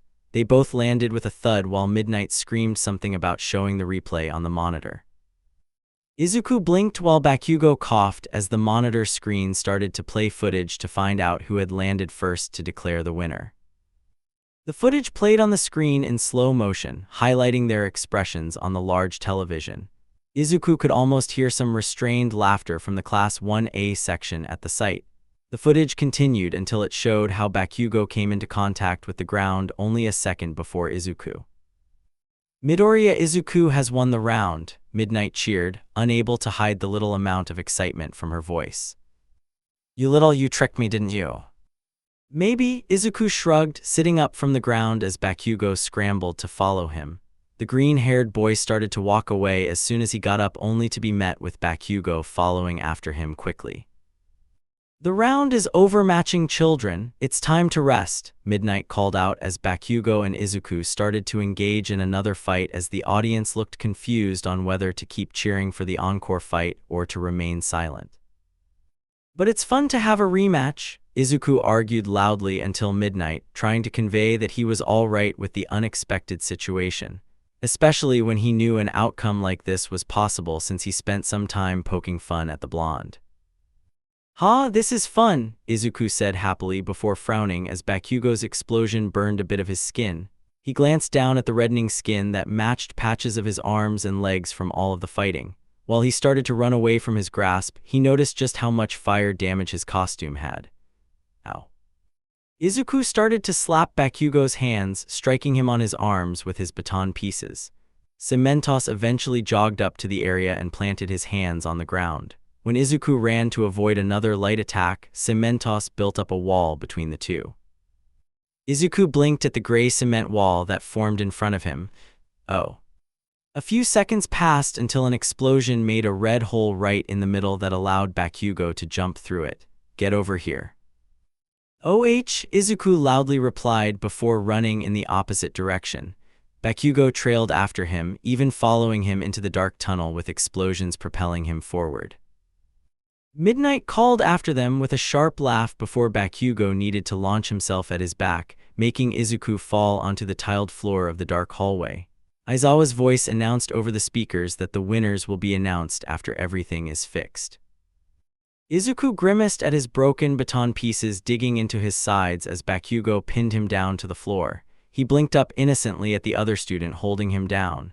"Is this like a Kabedon but on the floor?" Izuku asked to break the silent tension. The blonde scoffed at their position. "Shut up. You have to do a lot more than pinning me to the floor to shut me up," Izuku replied strongly in defiance.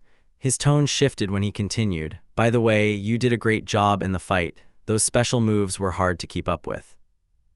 "Shut up, nerd. I'm winning next time, so count on that because I want to see your face when I do," Bakugo declared strongly as he looked down at Izuku with determined eyes.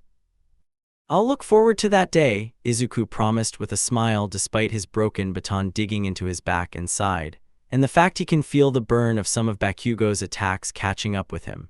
Bakugo lazily got up from the ground, leaving him alone on the tiled floors without even an extended hand. Maybe he should go see Recovery Girl before the sports festival ends. With a quick nap in Recovery Girl's area and a mouthful of gummy bear vitamins, Izuku was ushered into the area under the main stage area. He walked until he could see Shoto standing near the signature podium while Bakugo fought against Cementos holed nearby. "I don't need your cement ass trying to help me up. I can get on this by myself." "He won't keep still," Midnight whispered right as Izuku walked into the room. "Hello, everyone." Izuku clapped his hands and rubbed them together. "I can't wait to start." "Great job, kiddo." Midnight pulled him into a crushing hug that lasted only a few seconds while Bakugo jumped onto the second-place podium, ignoring how Cementos mentioned how there were stairs he could have taken. "Ooh, I knew you both would make it high in the games." "Thank you, Aunt Midnight," Shoto said while he stepped up to take his place on the third-place podium. Izuku smiled as Midnight walked him to the back of the podium. "Thanks, Auntie," he said before climbing up to the top spot. After they all were standing on the podium, Midnight rushed off to start the medal ceremony, so all three of them had to stand in a somewhat semi-dark area on a podium with Cementos watching over them. "I bet Natsuo is going to yell as soon as you come up." Izuku looked at Shoto, who was wringing his hands together. Shoto breathed out like he was holding back a laugh. "I know Tenya is going to be clapping the loudest out of everyone in this section." "Shut the hell up," Bakugo sharply responded, which made Shoto scoff at him. "Hey, it's okay, Bakugo," Izuku replied cheerfully to the irritated blonde. "I just know that Kirishima is going to cheer really hard for you." "What the hell is that supposed to mean?" "Nothing," Izuku smiled happily. "It's just that he's going to be so happy for you because you're his friend." Tusk. The speakers above them were muffled as they started to start the medal ceremony. It wasn't long before their podium started to rise with the help of Cementos. As all three of them rose up, they were met with cheering from the audience. Shouts of encouragement called out from the stands as Present Mike's voice tried to drown them out with his exclamation of "Yeah." Both Izuku and Shoto looked towards the stand only to look back at each other in confusion when they noticed that Iida was still not there. Without further ado, it is time to acknowledge the top three winners of the sports festival, and the person in charge of the medals is none other than "I am here." The audience cheered even louder as the figure of blue, yellow, and red appeared on the arena in front of the podium with all three medals in hand. Present Mike started the ceremony. Unfortunately, Iida Tenya had to leave due to a family emergency, so he won't be taking the third-place medal due to his request. And so, the third-place winner is Fukuyama Shoto. "You did well, young Fukuyama. You really let it go on the stage to show the audience your strength," All Might commented. Shoto froze as All Might placed the medal around his neck. Izuku watched the interaction, frozen stiff as well as he desperately glanced back at the section of their classmates. And as All Might walked over to Bakugo, Izuku couldn't spot a single blue-haired head out of anyone he could see. "The second-place winner is Bakugo Katsuki," Present Mike continued. Izuku almost blanked out on what All Might said to Bakugo, only catching words and phrases that sounded like the hero was proud of him. "And the first-place winner is Midoriya Izuku." "I'm very proud of you as well," All Might lowered his voice. "I'm sure your father is watching this moment and is very proud of what you did to accomplish this victory." Izuku absently nodded back at the number one hero before the muscled man turned back to the audience and raised his arms. The audience followed All Might's strong lead of shouting plus ultra before All Might seemed to jump up and disappear over the stadium. The rest of the celebration was a blur to him. The heavy gold medal around his neck was suffocating as the confetti rained down on them. He was sure he could slightly hear Natsuo and Fayumi chanting together in the crowd for their little brother. Bakugo jumped down from his pedestal after the medal was given to him and started to walk straight into the hallway. He angrily scrubbed the confetti out of his hair as both Shoto and Izuku stood still on the podiums. Slowly, the two friends climbed down from their positions and walked together towards the opposite hallway. Surprisingly, their walk was interrupted by Cementos, who was walking their way. "Hey, Uncle Cementos." "Hello there, you did great up there," Cementos replies, his eyes crinkling on his cement face.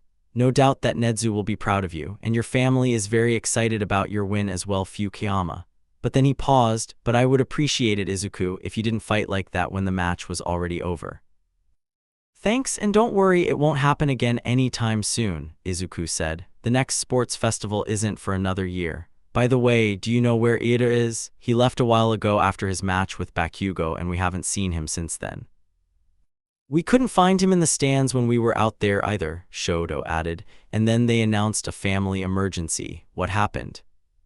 Cementos' lip pursed together. There was a family emergency resulting in him rushing to the hospital for one of his family members. "Shoto, your brother informed me that he should be waiting outside to take you both to the hospital when you were ready." "Your hero." Izuku texted his father while he ran behind Shoto, keeping a hand grasped onto his outer shirt so he wouldn't lose him in the outside crowd. "Fayumi, I'm going to the hospital." "Huh, no, it's not for me. Uncle Tensei is in trouble." Shoto dodged around stalls, following the outer walls of the stadium away from the shopping stalls. So I won't be able to meet up with you three until later. I'll be back tonight so we can have that special dinner. No, I won't be late. Shoto paused, smiling a bit at her words. Yeah, I love you too. Bye for now.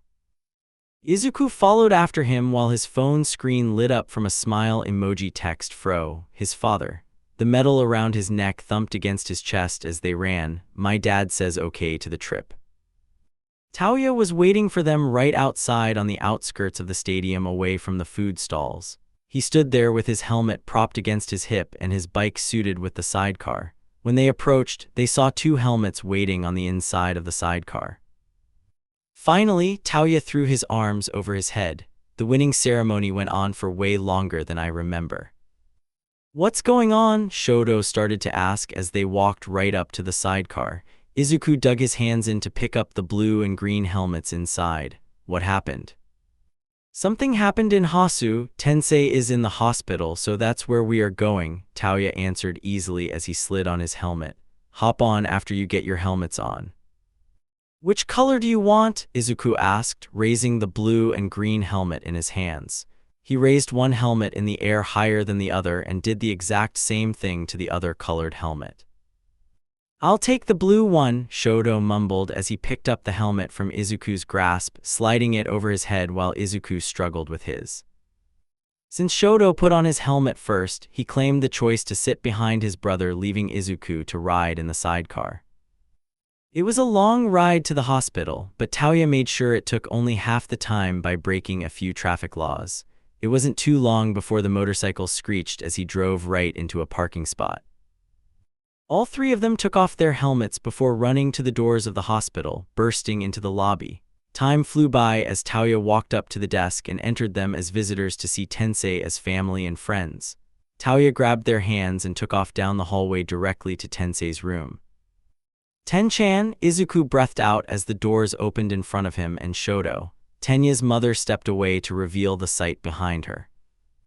Their childhood friend crashed into trees at full speed when he didn't know how to control his quirk enough to stop.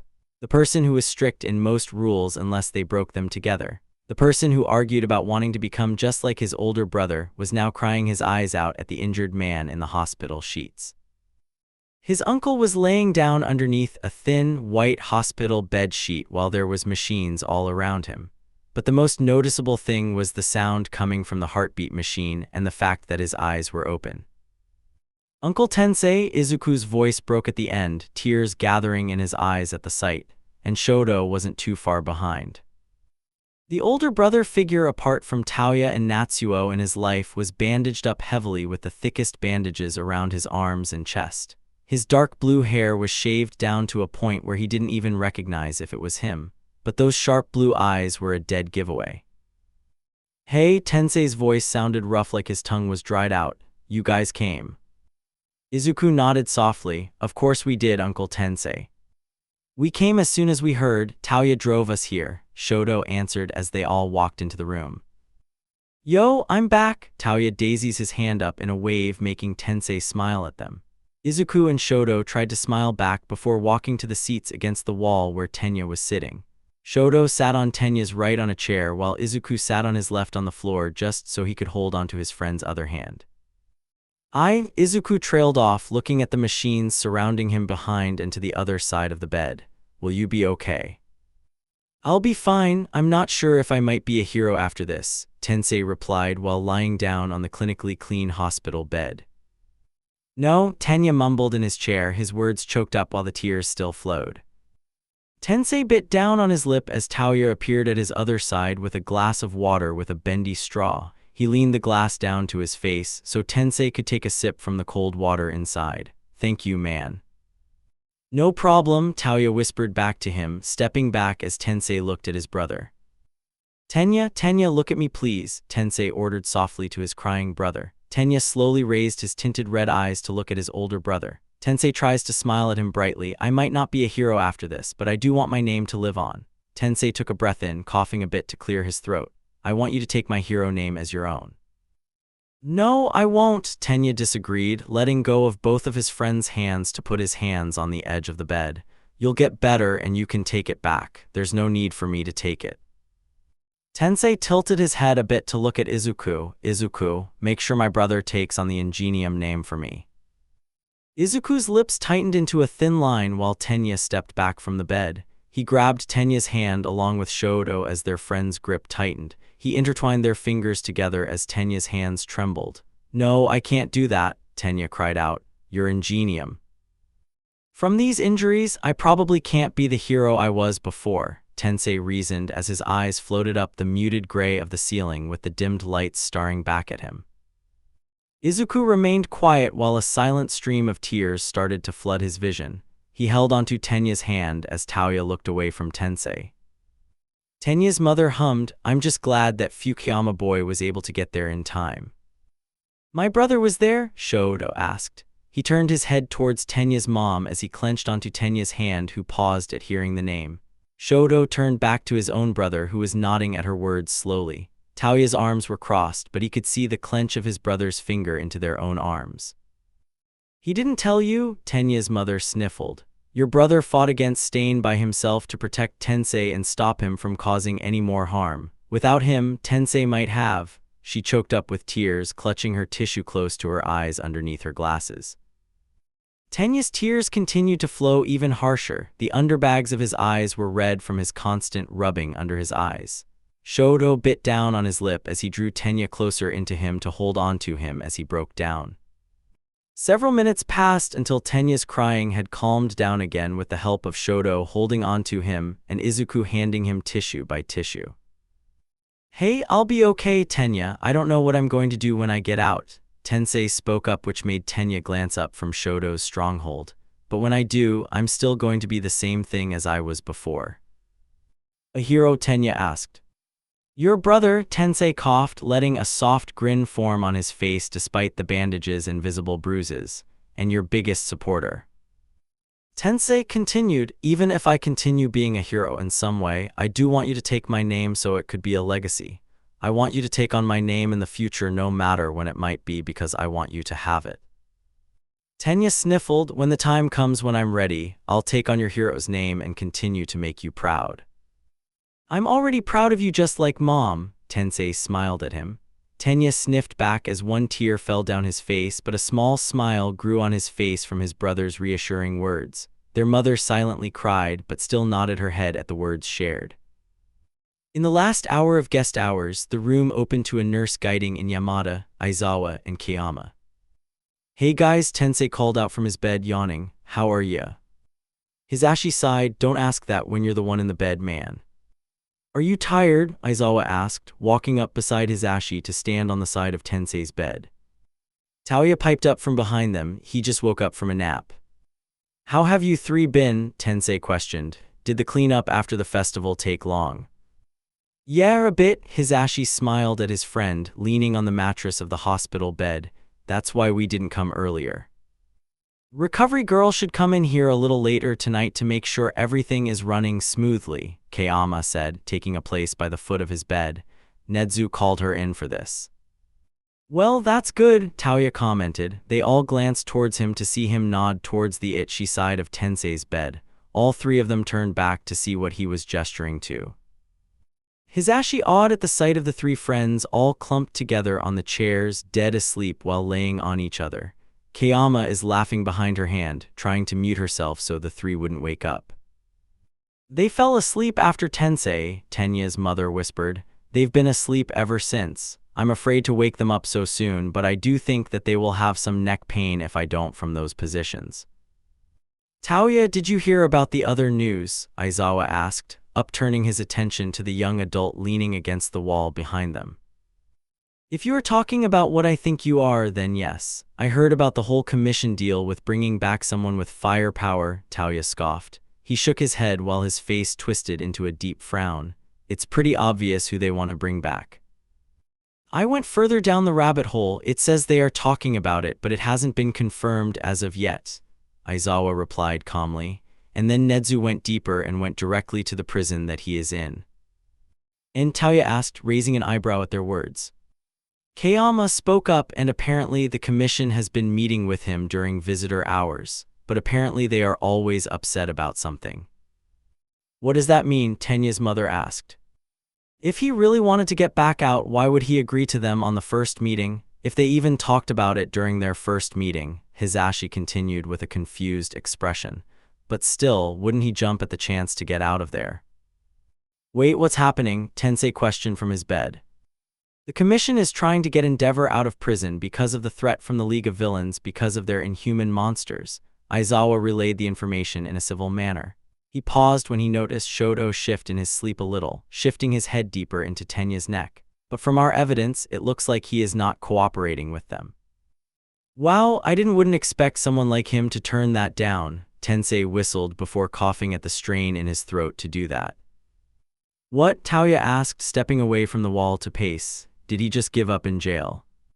It's more likely he doesn't want to go up against Nezu again, Kayama grinned, making Hisashi laugh at the reminder.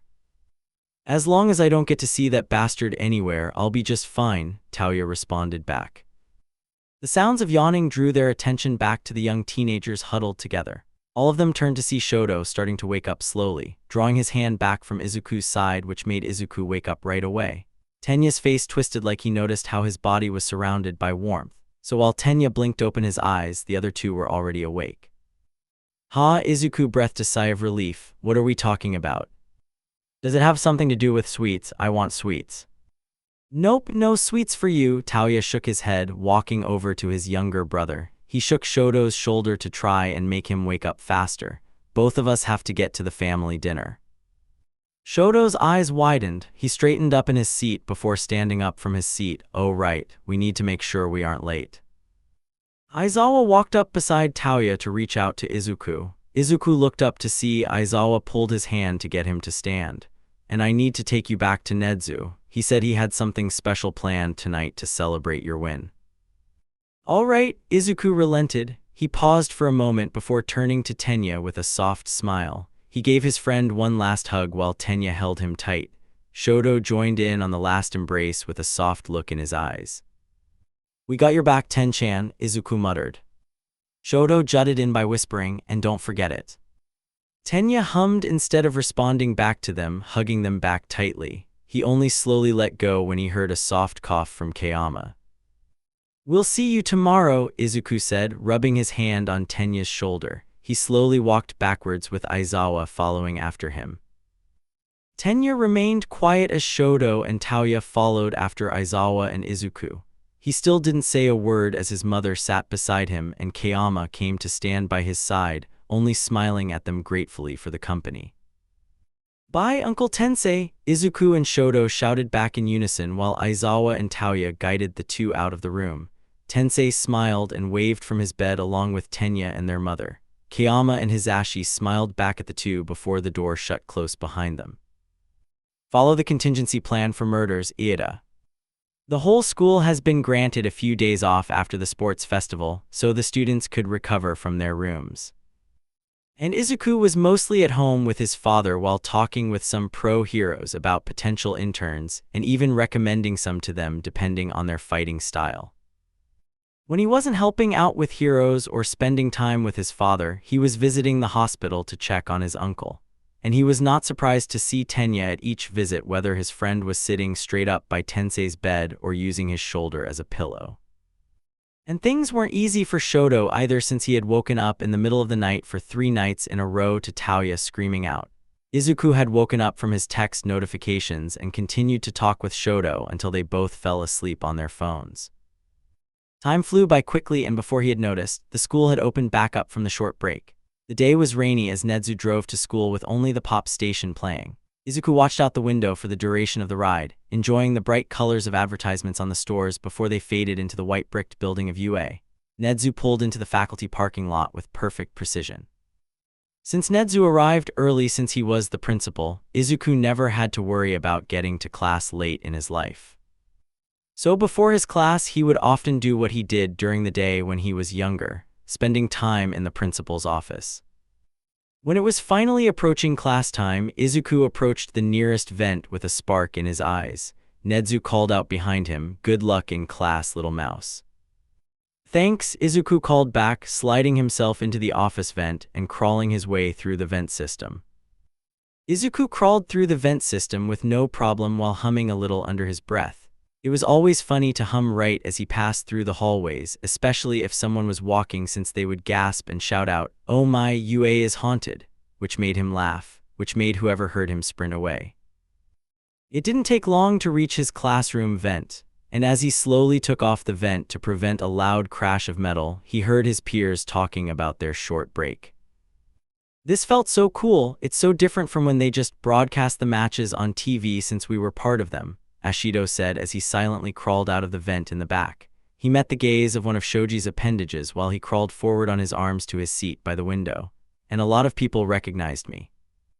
"Yeah, me too," Kirishima exclaimed with a sharp grin. "It was pretty cool." "Oh my gosh, people were staring at me all morning. It was kind of embarrassing," Hagakure admitted, her sleeves bouncing as she talked. Ajiro blinked back at her. "But isn't that normal for you, Hagakure?"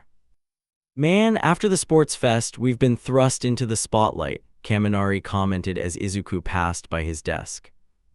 "The sports festival was fun," Sato added right as Izuku made it to his seat. He could see Shoto glance back at him while Tenya stared down at his desk. Before anyone could comment about anything else, Aizawa walked in without the bandages covering his body. Izuku frowned at the sight of the scar under his cheek while the teacher walked in. "Morning." Izuku cheerfully called out, "Good morning," along with everyone else. His loud voice made some of his classmates jump in their seats and whip their heads around to stare at him.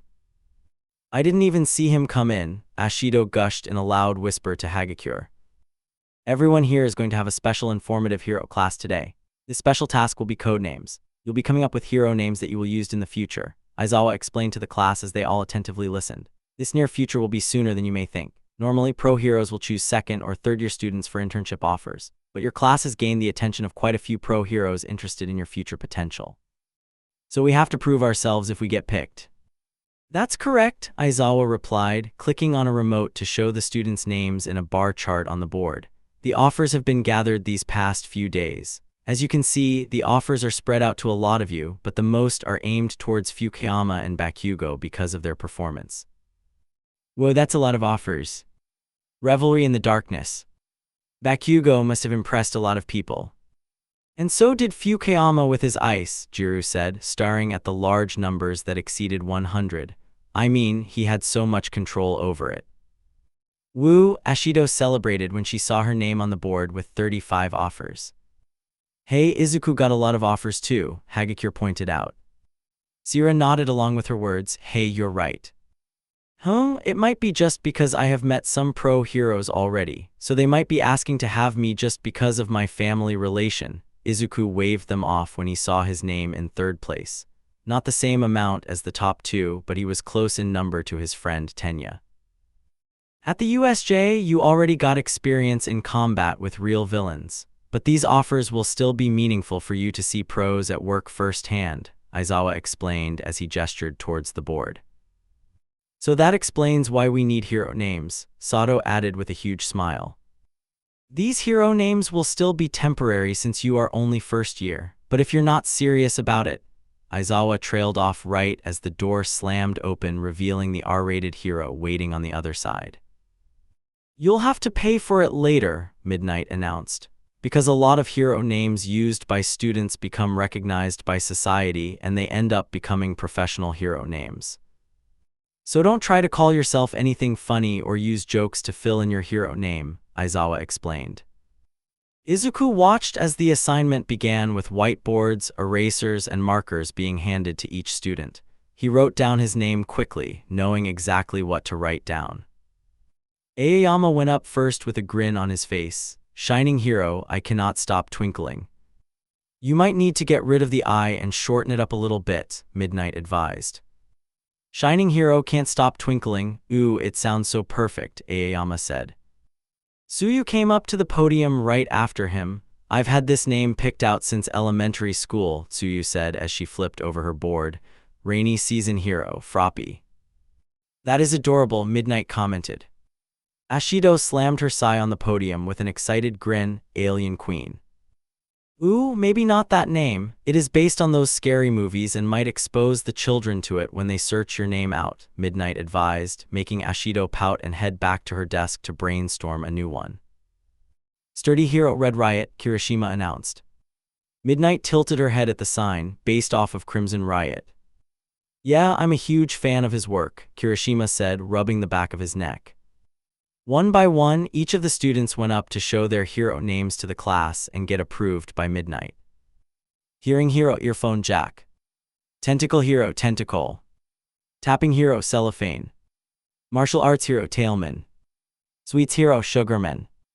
Pinky. Stun gun hero Chargebolt. Stealth hero Invisible Girl. Everything hero Creati. Jet black hero Tsukuyomi. Control hero Mindjack. I picked out your Ravity. Petting hero Anima. Koda said nothing and just flipped over his board to show the class with a flush of pink across his cheeks. They said nothing about the two little birds on his head. King Explosion Murder. Nope, Midnight disapproved of his hero name making an X with her arms. You shouldn't use something like that, it sounds too scary and more villainous. Why the hell not? Bakugo yelled, but was quickly shooed away from the podium by Midnight. Izuku walked to the front of the room with a calm expression. He stood behind the podium and slowly flipped his board around to show the writing.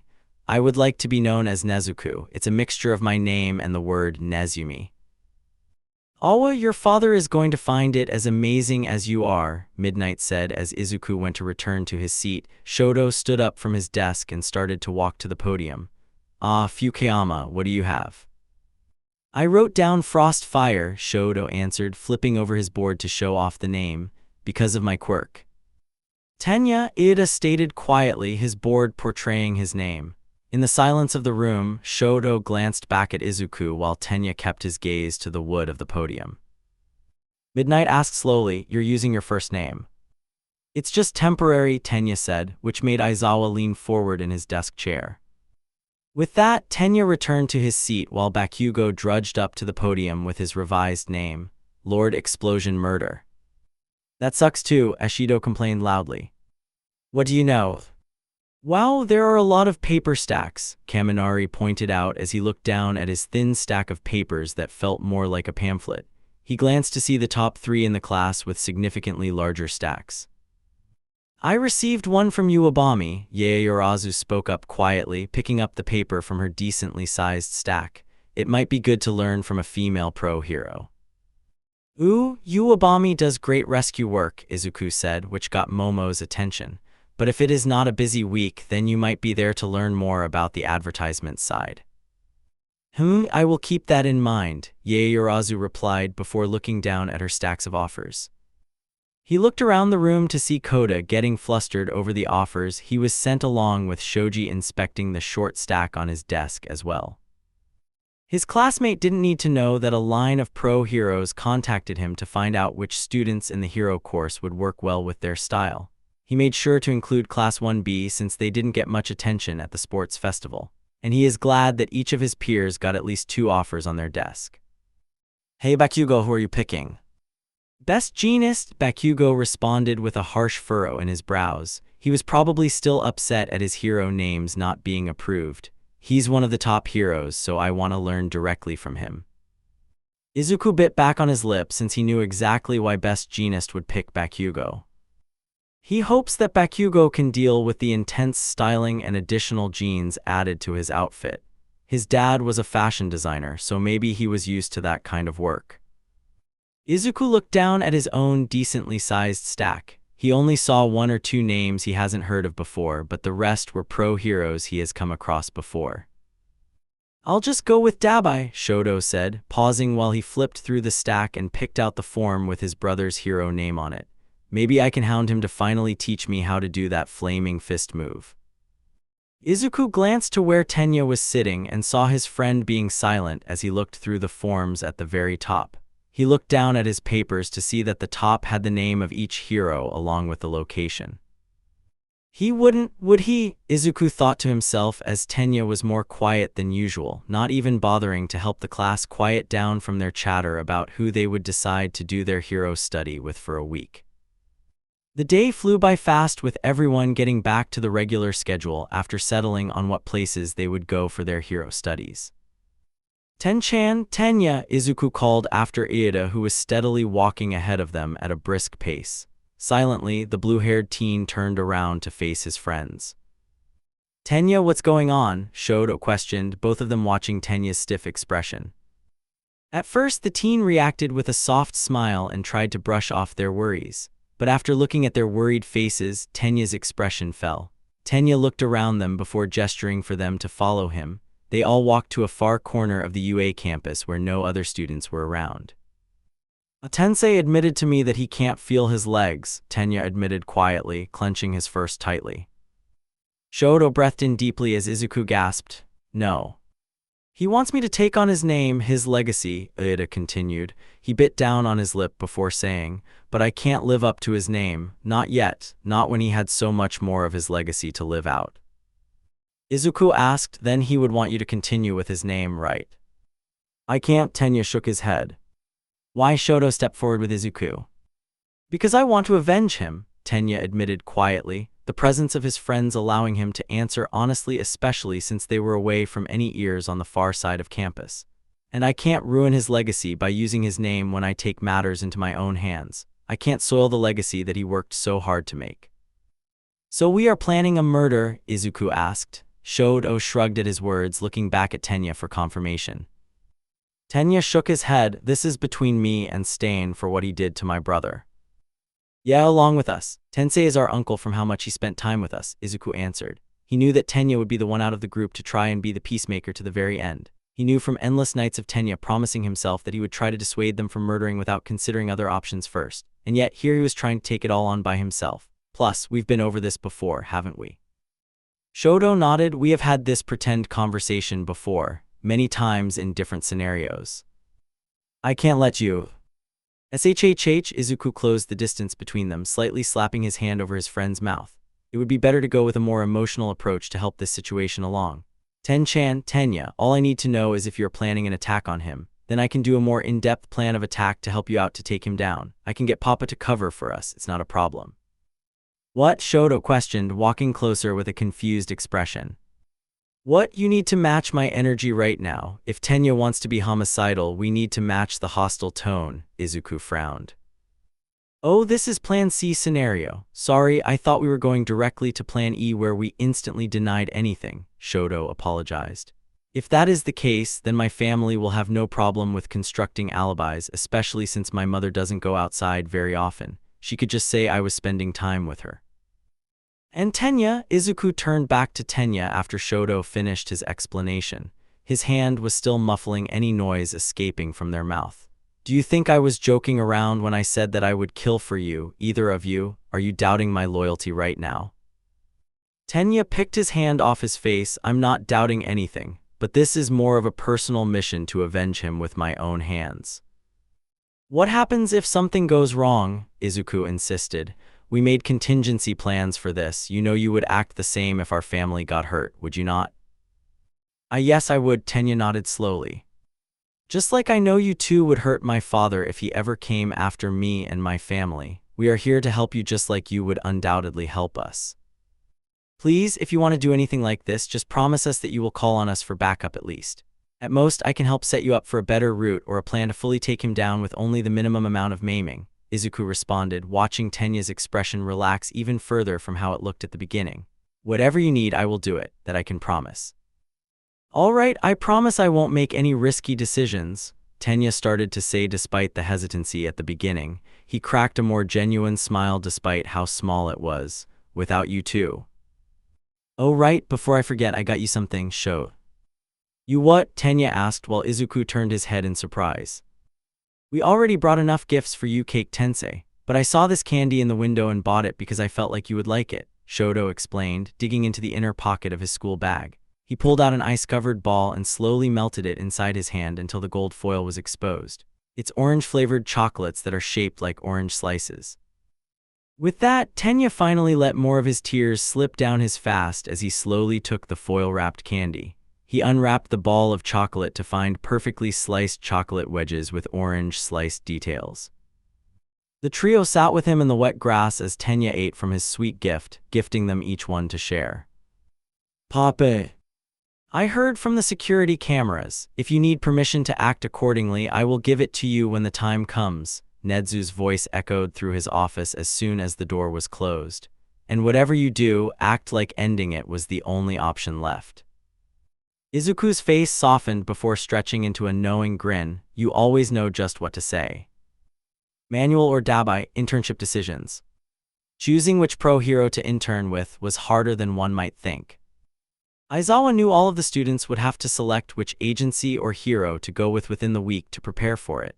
It was only the day after he turned the forms in, and yet only a few of his students had narrowed down on their answer. Uraraka had chosen Gunhead, Kirishima went with Fourth Kind, and Asui had gone with Selkie. He knew that, out of everyone, it must be harder for Izuku since he knew a good percentage of the people requesting him for the hero study. Just like Shoto and Tenya, since they were raised alongside Izuku, so they must have a good number of pro heroes reaching out to them as well. Either way, he had sent out 2 forms of his own towards the main 2 he sees the most potential to train. He had reached out to Izuku only because he needed to brush up on his skills and have more of a real experience with the type of underground work he does. And his other choice was Shinso. It was quite obvious from Izuku's own folder of information that promoted him to the Second Chance program in the first place, and his current training regime with Shinso would be even more hands-on for the hero study. If either or both of them decide to join him, he will make sure that both of them get experience out of it that will help their future in the hero class. Although he should have expected something like this to come out of him offering a hero study position to Izuku. Because now he was sitting with Hisashi in the faculty lounge with Izuku staring back at them while sitting at an empty desk. The supposedly tense situation was continuously broken with Izuku spinning himself in a circle while Hisashi did the same, like the two were racing to be the fastest. Luckily, Izuku decided to talk with them after school with most of the students already gone or heading home. "Why are we all in here?" Midnight asked as she strolled into the mostly empty faculty room. She looked at all of them gathered in a circle of rolling chairs. "Are we planning a we're getting old party?" "No," Mike piped up in confusion. He slowed to a stop. His eyes seemed to roll like the intense spinning he was doing just a moment ago. His eyebrows drew together above his sunglasses. "Wait, why would you think that? We're not that old yet." "I can practically see the gray stains of hair in your blonde updo, Hisashi," Kayama said, poking at the tip of Mike's signature hair spike. Hisashi dramatically gasped, grasping for imaginary pearls which he had to look away for a moment to hide the laugh trying to escape. "I called you here because of the internships coming up," Izuku said, laying out 3 forms onto Mike's desk that was right next to him. "I see all 3 of you have sent in the forms directly to me." "Guys, I thought it would just be me and then the 2 of you would come in," Present Mike interrupted, turning to Aizawa and Kayama with a pout. "No, Hisashi," Kayama agreed back, lounging back in one of the newer rolling chairs that recline back. "We all agreed that if he chose one of us, he will be getting the 3 of us either way." Aizawa looked between Kayama and Yamada in confusion because he didn't know anything about this surprise trio hero study plan. He wasn't particularly against it, but he should have gotten a memo for this. Kayama thankfully noticed his confusion and answered, "Did you fall asleep when we were talking about this?" "Ah, that made more sense." "Ah, that is what I guessed would happen," Izuku replied, throwing a glance in his direction before looking back at the papers on his side. "He swears the kid is growing up to be more and more like Nezu, a more younger and innocent-looking version of Nezu." "That's all I wanted to ask of everyone." Hisashi questioned his intent. "Any reason why you were asking, bud?" "I just wanted to make an education decision on who to choose," Izuku replied while standing up. "Now excuse me as I check on the others who have sent the same requests forms. See you later." Aizawa barely had time to react as Izuku rushed to the faculty door to rush out into the hallway. For a moment, there was nothing but silence in the room before Hisashi started to laugh.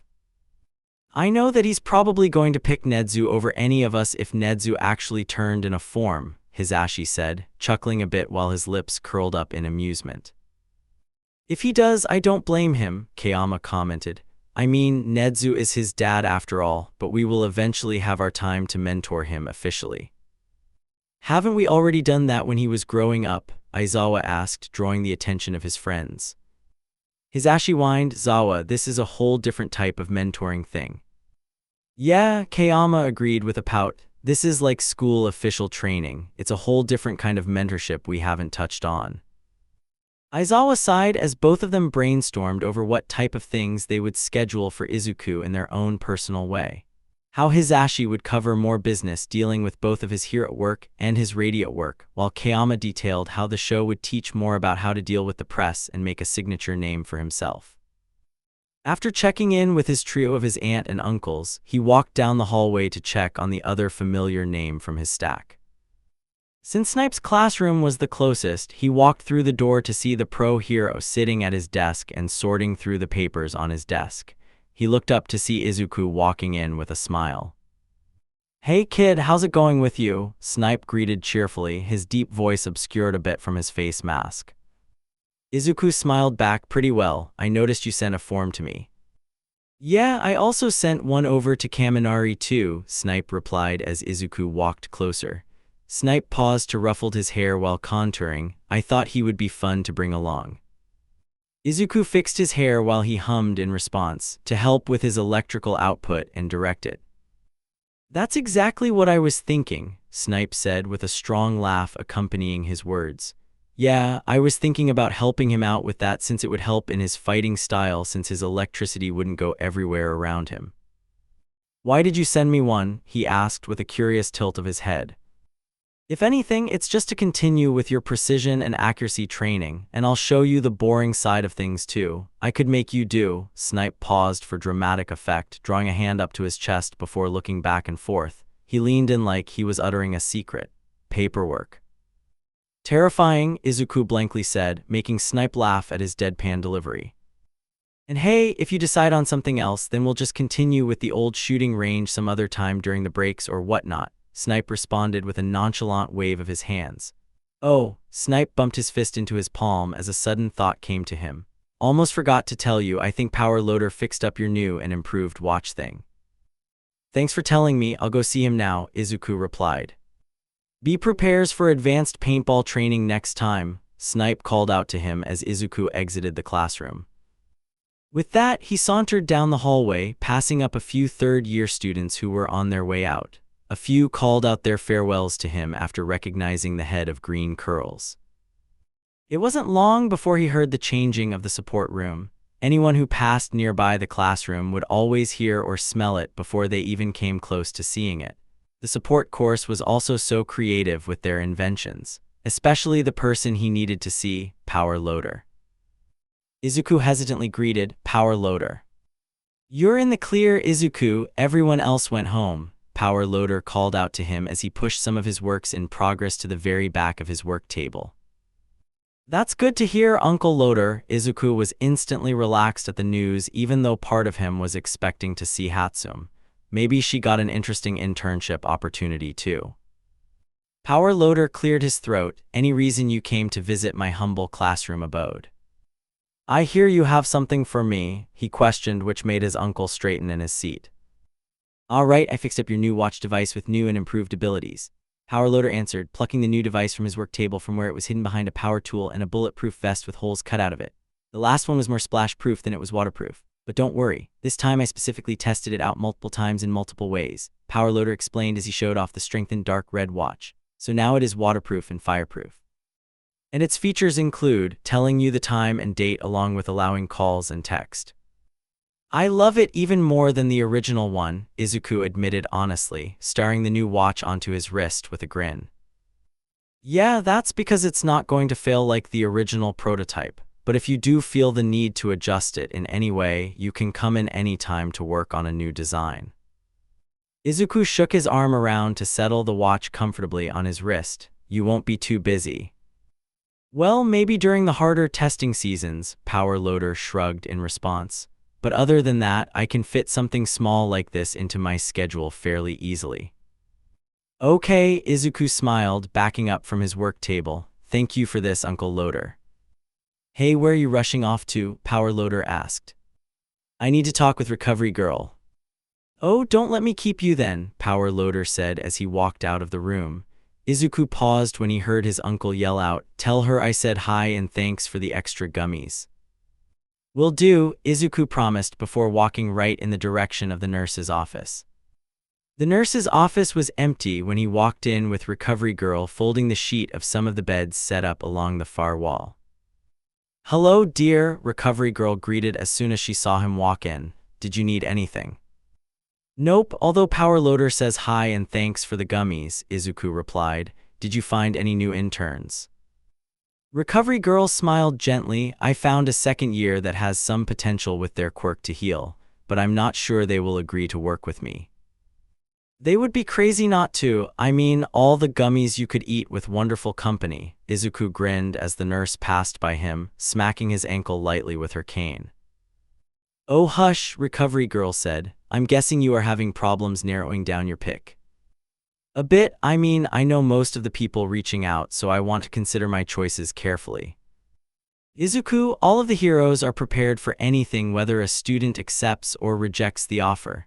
None of them will hold a grudge against you if that's what you are worried about," Recovery Girl explained calmly. "Yeah, I know that," Izuku answered. "I'm sure if they tried to hold a grudge, I think Dad would put a stop to it really quickly." "Think, dear, there is no might. Nezu will take care of it through any means in that particular scenario." Izuku paused for a moment before nodding at her words. There was no doubt that his father would do that. Speaking of his father, he needed to go see him. Nezu waited patiently, checking the cameras every now and then as he continued with finishing up his work. Izuku had been planning out the best form of action since last night about all sorts of things. He remembered getting a glass of water along with a plate of cheese and seeing sheets spread in a circle around his son's blanket as he walked past his room. So there was really no surprise when his teenage son walked in and gently shut the door behind him. "Hey, Papa," Izuku greeted him with a smile. "You already know why I'm here, I'm sure." "Why, yes, the internships," Nezu asked. "Exactly," Izuku smiled, taking a seat across from him. "I just wanted to talk with you about what I might be able to learn from this opportunity." "I'm assuming you did a lot of research last night about each pro hero from the small mess I saw," Nezu commented. "Yes, I cleaned up after I was done." With that answer, Izuku's cheerful face melted into something more calculating as he started to ramble his thoughts directly to him. "Since Manuel is in Hasu, I know Iida will be interning with him as well. I went through each format to see how close the agencies were to Hasu and what type of training I could be a part of. The only choice that seems probable is Manuel." Nezu asked with a calm air around him. "So you are going through with one of your plans?" "If everything falls into place," Izuku answered quietly. Has Manuel reached out to you?" Izuku nodded at his question. "Yes, he has. Shoto even said that he reached out to him as well, but he accepted his internship with his older brother already." "Then accept his proposal," Nezu replied. "Simple as that. He is a respectable hero that has allowed his interns to come out on patrols with him very often. If not, see if Dabai can take you on as well. I'm sure he would be open to the idea." "You're right, I'll see if Dabai is open to me by tomorrow. I should have my choice filled out by then," Izuku replied before diving into his concentrated mumbling. This is interesting to watch play out," Nezu thought to himself as Izuku immediately dug his phone out of his pocket to contact Shoto. He knew his son was smart enough to pull this off after the years he spent with him, teaching him all he needed to know about all kinds of trades. In doing so, Izuku has surpassed his expectations each time. He was most proud of his hacking work with the Hero Commission, even though he had to pull him out of there before the Commission could see him on their radar. He quickly became a jack of all trades he has come across, except a few bumps in the road like knitting and driving. Speaking of, since we have time today, let's go down to ground beta to see if your skills have improved since last time. Next time, they could work on finishing up the horrible knitted scarf in the corner of his room.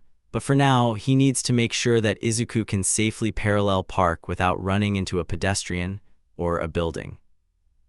The Go plan was Nezu internship, but then plausible deniability was more important. Anyway, who do you think he should intern with? Manuel with Iida or Dabai with Shoto? Dabai has fangirls, Shoto has patrol. After Endeavor had been arrested, the Endeavor agency workers left behind didn't know what to do with themselves until they were rushing to find a new job before the news would affect their resume. So within that month years ago, the sidekicks and workers found work somewhere else in Japan or overseas. Some sidekicks went to find work as a pro or working under another pro hero for many years, while the business side found jobs quite easily within the first 2 weeks. The Endeavor agency building stood empty after all the workers had left, and the empty building stood still for a long time afterwards, yet some heroes tried to make use of the empty place. Heroes would come and go, they would try to make the building their own, yet bad luck seemed to haunt the building. The heroes would move their agency somewhere else within half a year. That was until Dabai came onto the scene. He made a name for himself just 3 years prior at the UA Sports Festival when his blue flames swirled into an inferno, showcasing just exactly what he was capable of. And he only gained more attention with his outside work with other heroes during his internship and work studies when he stole attention with his breathtaking maneuvers. A vision of black and blue was anything that people talked about when he debuted right after graduation. A week after his debut, a mysterious fire had broken out in the old abandoned agency building Endeavor had left behind. Shortly after, Dabai's agency rose up from the ashes of the old building with strong sidekicks and skilled workers. The new building stood out from the street with its bold colors that weren't the same dull gray as the rest. The darker tones of the brick building contrasted well with the signature blue color of Dabai's flame. The press went crazy over the new building. One was even desperate enough to dig into the past, trying to feed into a story about a son following in father's footsteps, until Dabai put his foot down on that specific reporter. Instead of answering questions concerning his family in any way, Dabai would respond by giving attention to a charity that helped research into people with quirks that didn't quite fit their body. It was made clear that day when a camera was fused into the fire hydrant outside the agency building that Dabai wasn't keen on making a connection to his birth father. Any reporter who tried was either swiftly ignored or their property was damaged. There was also a rumor about a hacker forcing one reporter to move because their articles were continuously messed with after release. Each rumor started snuffed out before it could even burn. No scandal could last, and any controversy was immediately ended by Dabai's blunt words.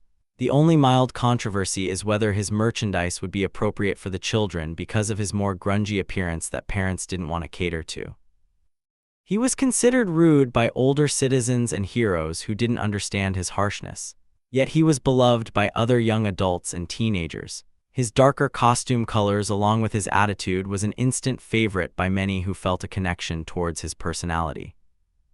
But his biggest audience was with his female audience who appreciated him in a different way. His name was among one of the top ones searched in fanfiction sites throughout Japan. No matter how many people saw him as the pro hero, Shoto would never understand how people thought his brother was mysterious. Especially when he walked into his brother's office to find his brother laying back in his desk chair with his feet laying on his table. When he first walked up to the agency, Shoto found a sidekick blasting music outside while spraying paint from their hands onto the brick walls.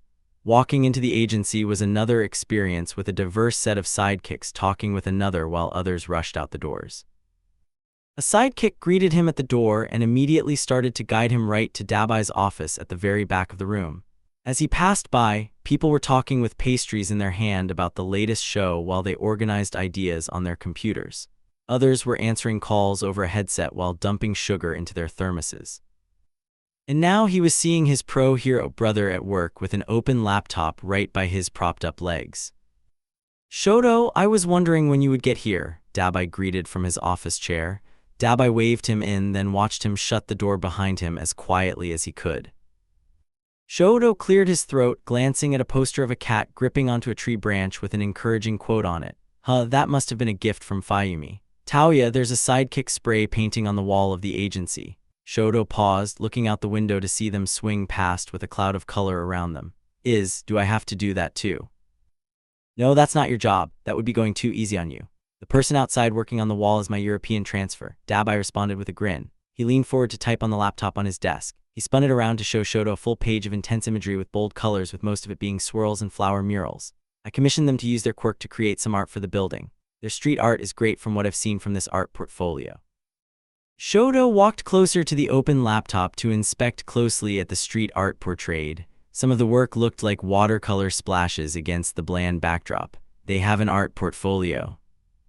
Yeah, cool, right? Their quirk is basically like spray paint, so they got really good with controlling it to make art. They had the portfolio with their resume. I think they talked about adding a pair of blue fire wings near the bottom of the wall for media posts, Dabai replied.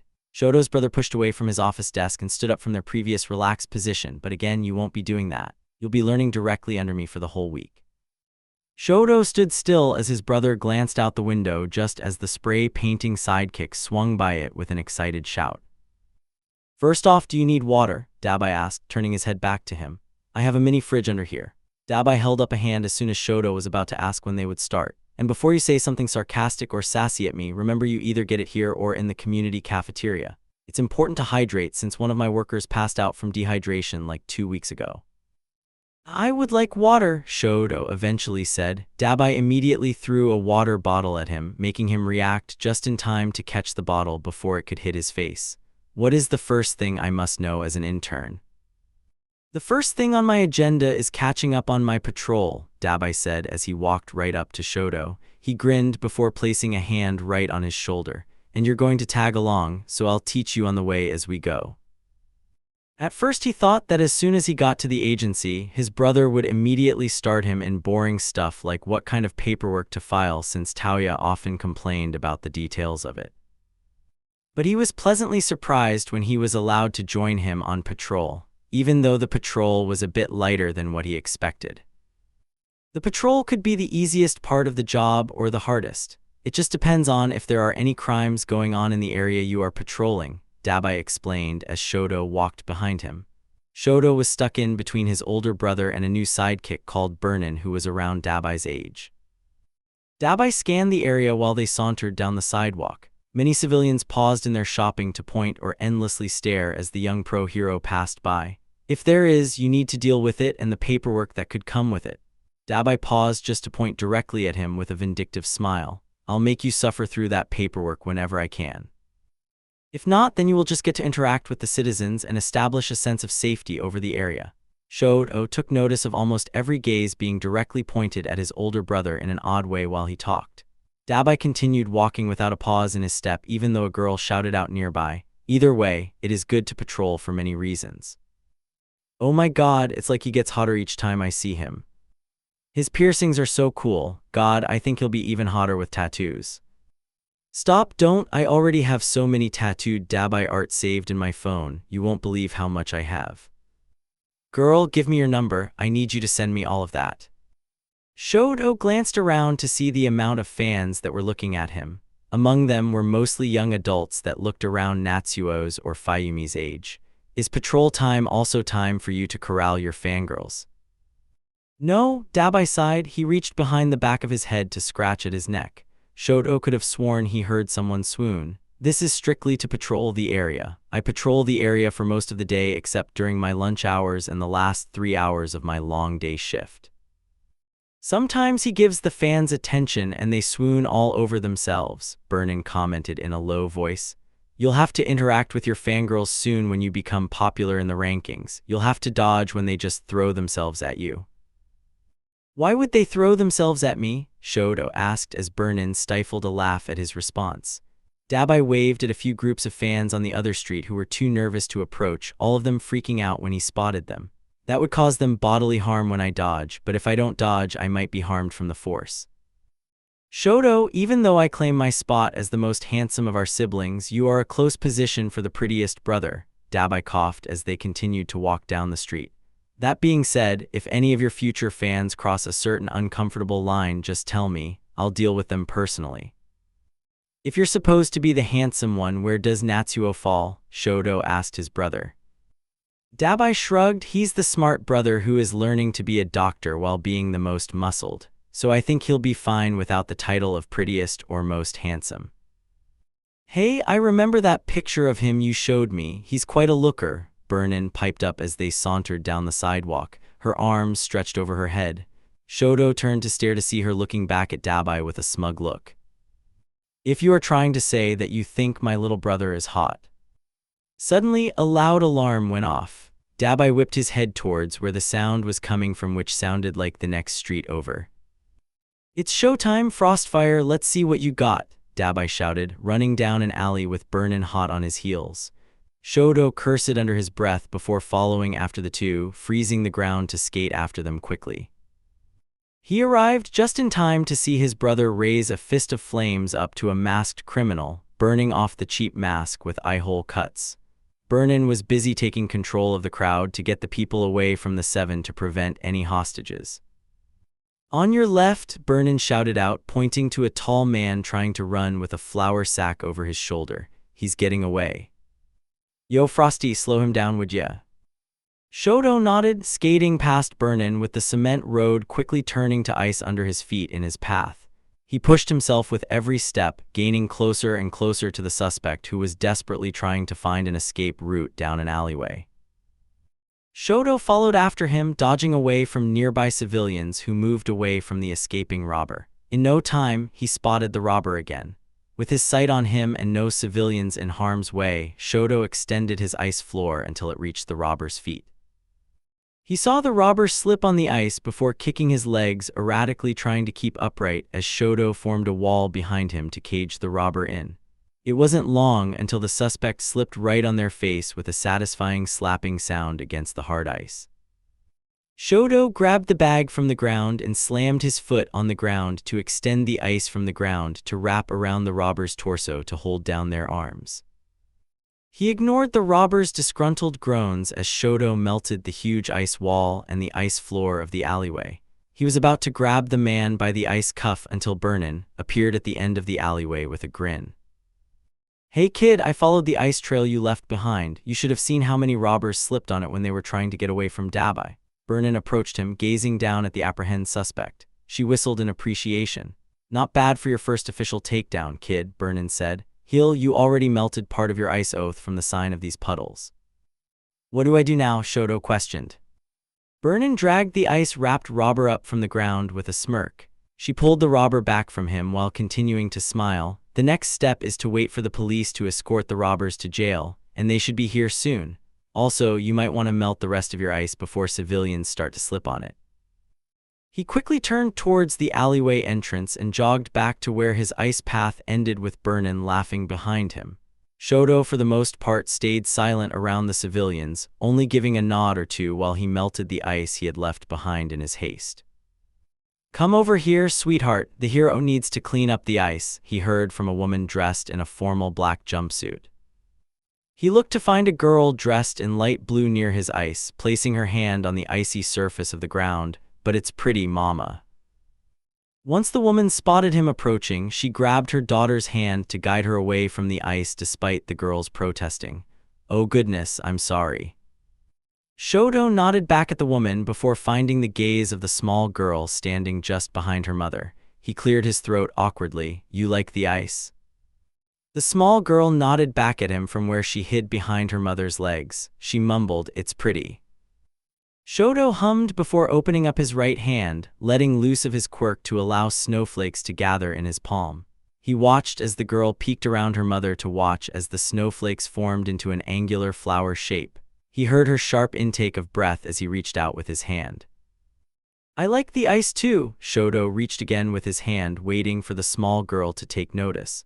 The girl gazed at the flower on his palm before looking up at him. He nodded down at his palm, gesturing with his hand once again. Smiling, she took the ice flower into her own hands with her eyes shining in mirth. "What do you say to the nice hero?" The girl looked back at him with a huge smile. "Thank you, Mr. Hero." "I'm just a hero student," Shoto said. "You made my daughter smile," the woman commented with a small smile. "I think that's the bare minimum of what a hero should be. Thank you again. What's your name?" "Frostfire." "Thank you," the mother said, reaching down to pick up her daughter who let out a squeal. "Let's get home before the flour melts, We can keep it safe inside the little mini freezer." "Yay." He watched the two walk away until he saw a familiar figure heading towards him. "There you are. I saw what you did with the kid. That was really sweet of you." "I'm sorry, I'll get back to melting the..." Dabai held up a hand, which made him pause in his explanation. "I already took care of the rest, you don't have to worry about it," Dabai answered easily, drawing Shoto into a side hug as he walked them towards an empty alleyway to get away from prying eyes. "Next time on patrol, I'll let you go with Burnin to check out what needs to be done with the police. It's pretty easy to do since you just need to give them the lowdown. You'll only need to worry about the paperwork side back at the agency." She should already be working with the police to hand over the suspects, which means there must be some media around. Dabai glanced out to the street before gazing at the top of the building. I'll bring us up to the rooftop so you don't get bombarded before I can prepare you for it. Without waiting for an answer, Dabai grabbed Shoto into a strong hold under his arm while he used a hook at his waist to grab at the edge of the rooftop. Shoto stayed silent as he was slowly lifted up onto the roof with no civilians caring enough to look at them. He stumbled out of his older brother's hold as soon as he was able to stand again. I felt like rooftops are better for patrols. You can see a lot more stuff happening on 2 streets just by walking to the other side of the roof. You have more of a viewpoint up here, Dabai smiled, spreading his arms to gesture at the rooftop with something like pride in his eyes. The higher you go, the better the view you have. Shoto coughed as his brother walked around the rooftop casually to continue with patrol in a new viewpoint at least for a little while. Everything about this felt like a good time to ask, "Hey, do you know if there is any possibility of patrolling around Hasu? Is there any time available or do you need to schedule a patrol specifically?" Dabai sent a suspicious glance at him, lowering his voice to hide their conversation from the dozens of conversations happening under them. "Why do you want to know about any Hasu patrols?" Shoto glanced around their surroundings quickly before moving a bit closer to his brother. "You know those contingency plans that I made with Iida and Izuku? I think Izuku told you about a small portion of them." "Oh yeah, that murder movie marathon night," Dabai recognized. He nodded in response. "You mean the possible schemes that I have to pretend to know nothing about?" "Yes, we have to prepare for one of those plans," Shoto responded. "Wait," Dabai's eyes widened. "You're just going to join in on the murder plan right away?" No, that's not the point," Shoto waved off his brother's worry. "The first thing is to try and talk him out of it just like the rest of the contingency plans where any of us could be on that end." Dabai frowned. "Yeah, I remember that part. I think I was a part of at least 3 of them." "Actually, you play a part in 5, Shoto replied. "I'm just telling you this just in case things don't work out in a peaceful manner." "Then you're in luck. I do have a Hasu trip planned so I could take over a bit of Tensei's route until he gets better," Dabai explained, and he breathed out slowly. "But don't think this is time for you to relax. This won't distract you from anything I have planned." "I know better than that with you," Shoto nodded, glancing out to the street below to check where Burnin was. "Good," Dabai clapped him on his shoulder. "Tomorrow, I'll give you some guidance about what kind of power moves you can do and what type of work that you would need to do daily besides patrol. I'll touch on the latter today after we get back to the agency." Iida knew he had a plan. The plan of revenge was a simple plan he thought of as soon as he heard the hero killer had harmed his brother. He needed to get into Hasu and hunt down the hero killer to face him. That was what he planned. But he also knew that both of his friends would throw his plan out the window when they heard it.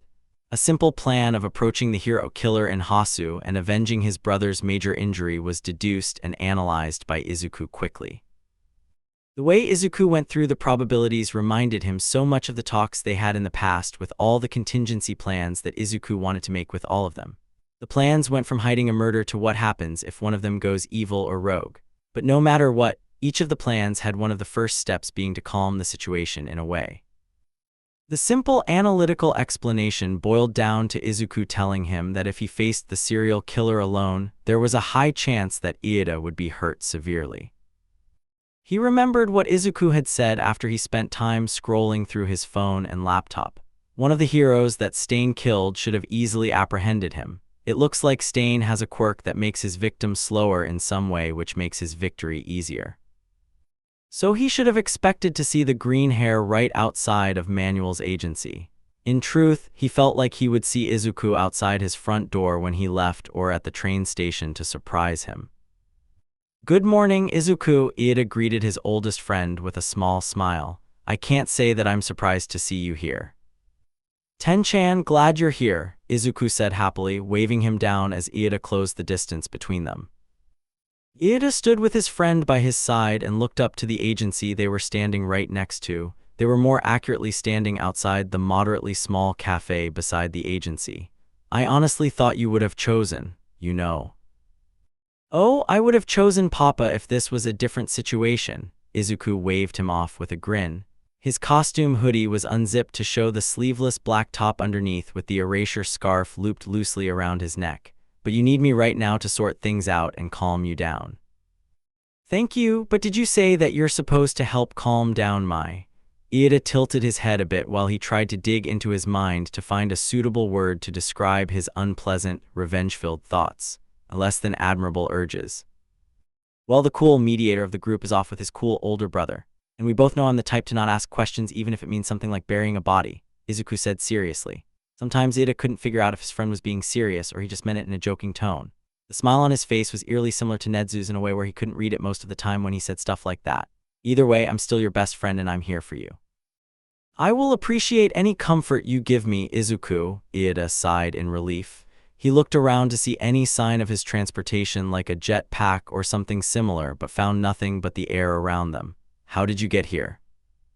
Papa dropped me off early, Izuku answered easily, then his eyes suddenly lit up. He gestured to the coffee shop behind him. I even got to eat some breakfast before you got here. Ooh, you should try their daily coffee special. It had chocolate flakes on top of the cream. Hey, a voice called out. Ida turned to find the light blue and white costume of Manuel heading directly towards them.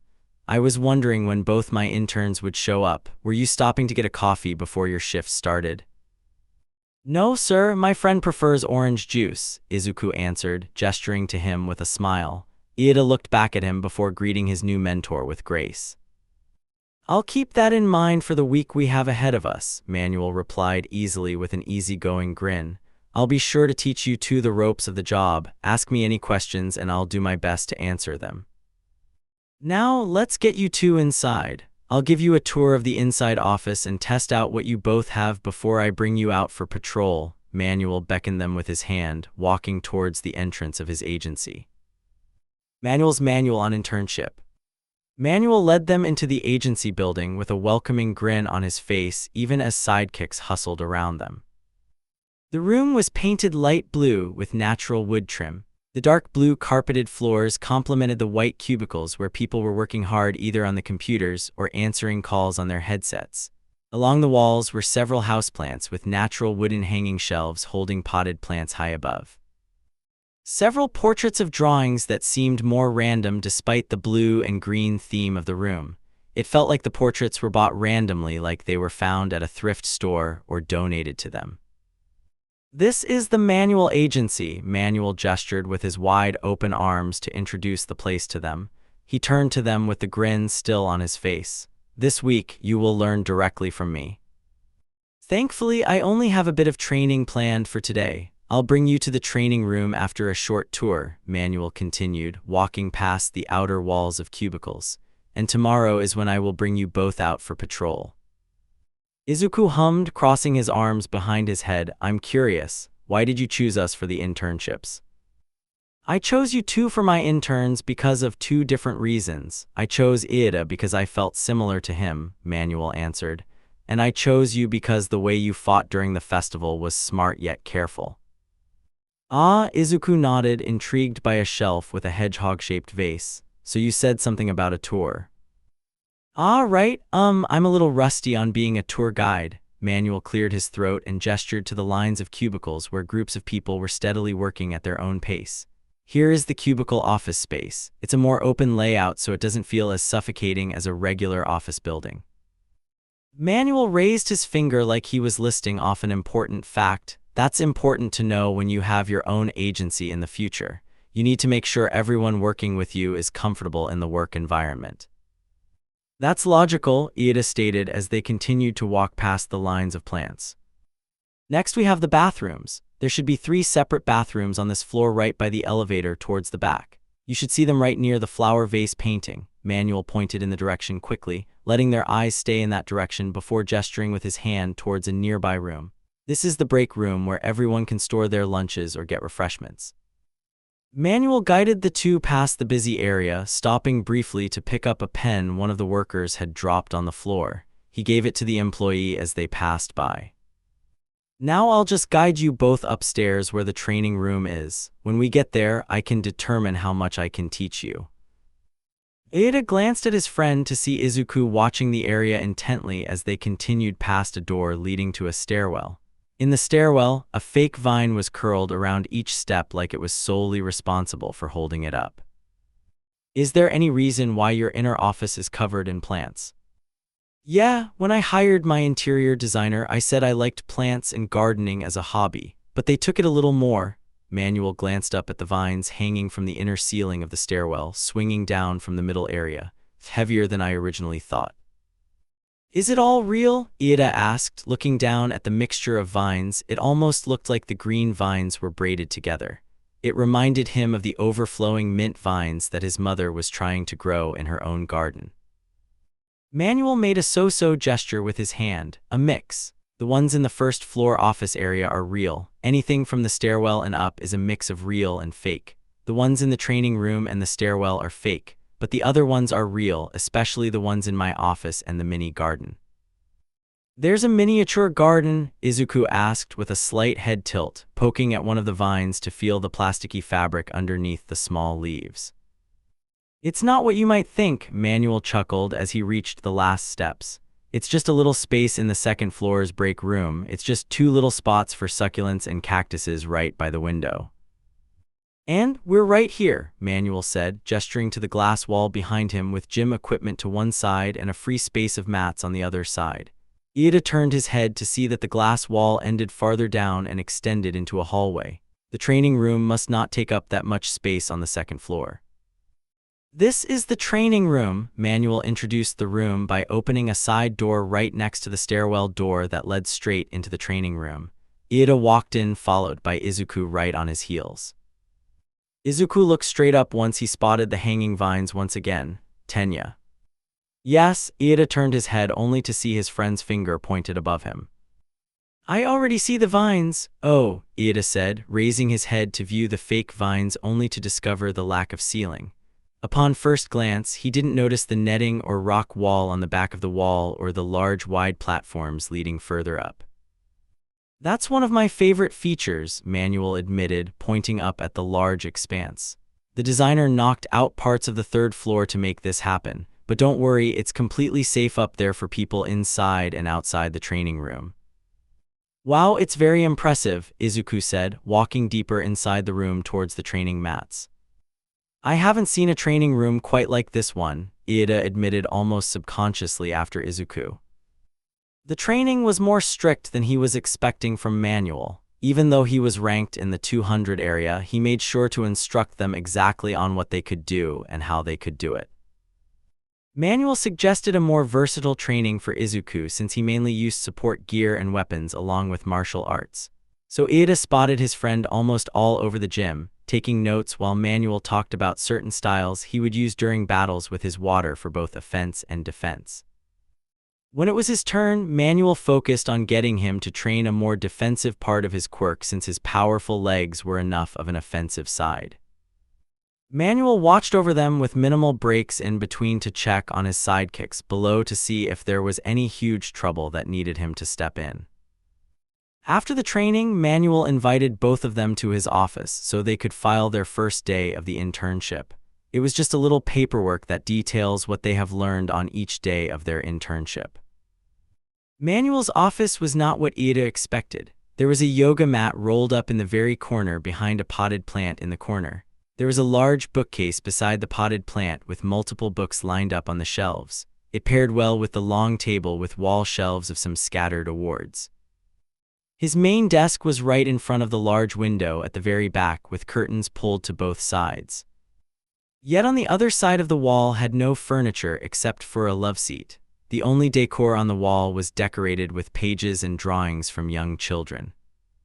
Manuel, why do you? Ida started to say, motioning towards the wall. Manuel paused at his desk. His gaze landed on the decorated wall that looked like a collage of children's drawings. The fan letters, well, I know it might seem a bit impractical to have them all on the wall like this, but Manuel sighed at the sight, leaving the 2 papers at his desk to walk closer. Sometimes the job isn't all it's cracked up to be. Upon looking closer, one could see how many written words were dedicated to thanking Manuel and just how many had little childish scrawl drawings.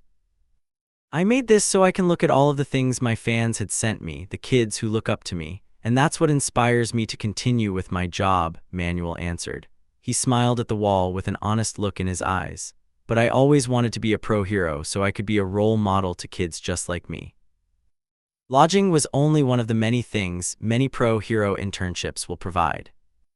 With each internship, the pro heroes agree to take care of the interns during the week in many ways, including providing food, drink, supervised training, and shelter. In Manuel's case, he set up 2 rooms in a hotel for both of his interns that was within a short walking distance of the hero agency. Yet that doesn't explain why Iida was looking at Izuku standing outside his front door knowing that his friend had a reserved room right next door. He pinched the space between his eyebrows and felt the softness of his eye mask that was pushed to his forehead. Iida straightened out his glasses since he had rushed to put them on to see who was at his door. He sighed, "Shouldn't you be resting already, Izuku?"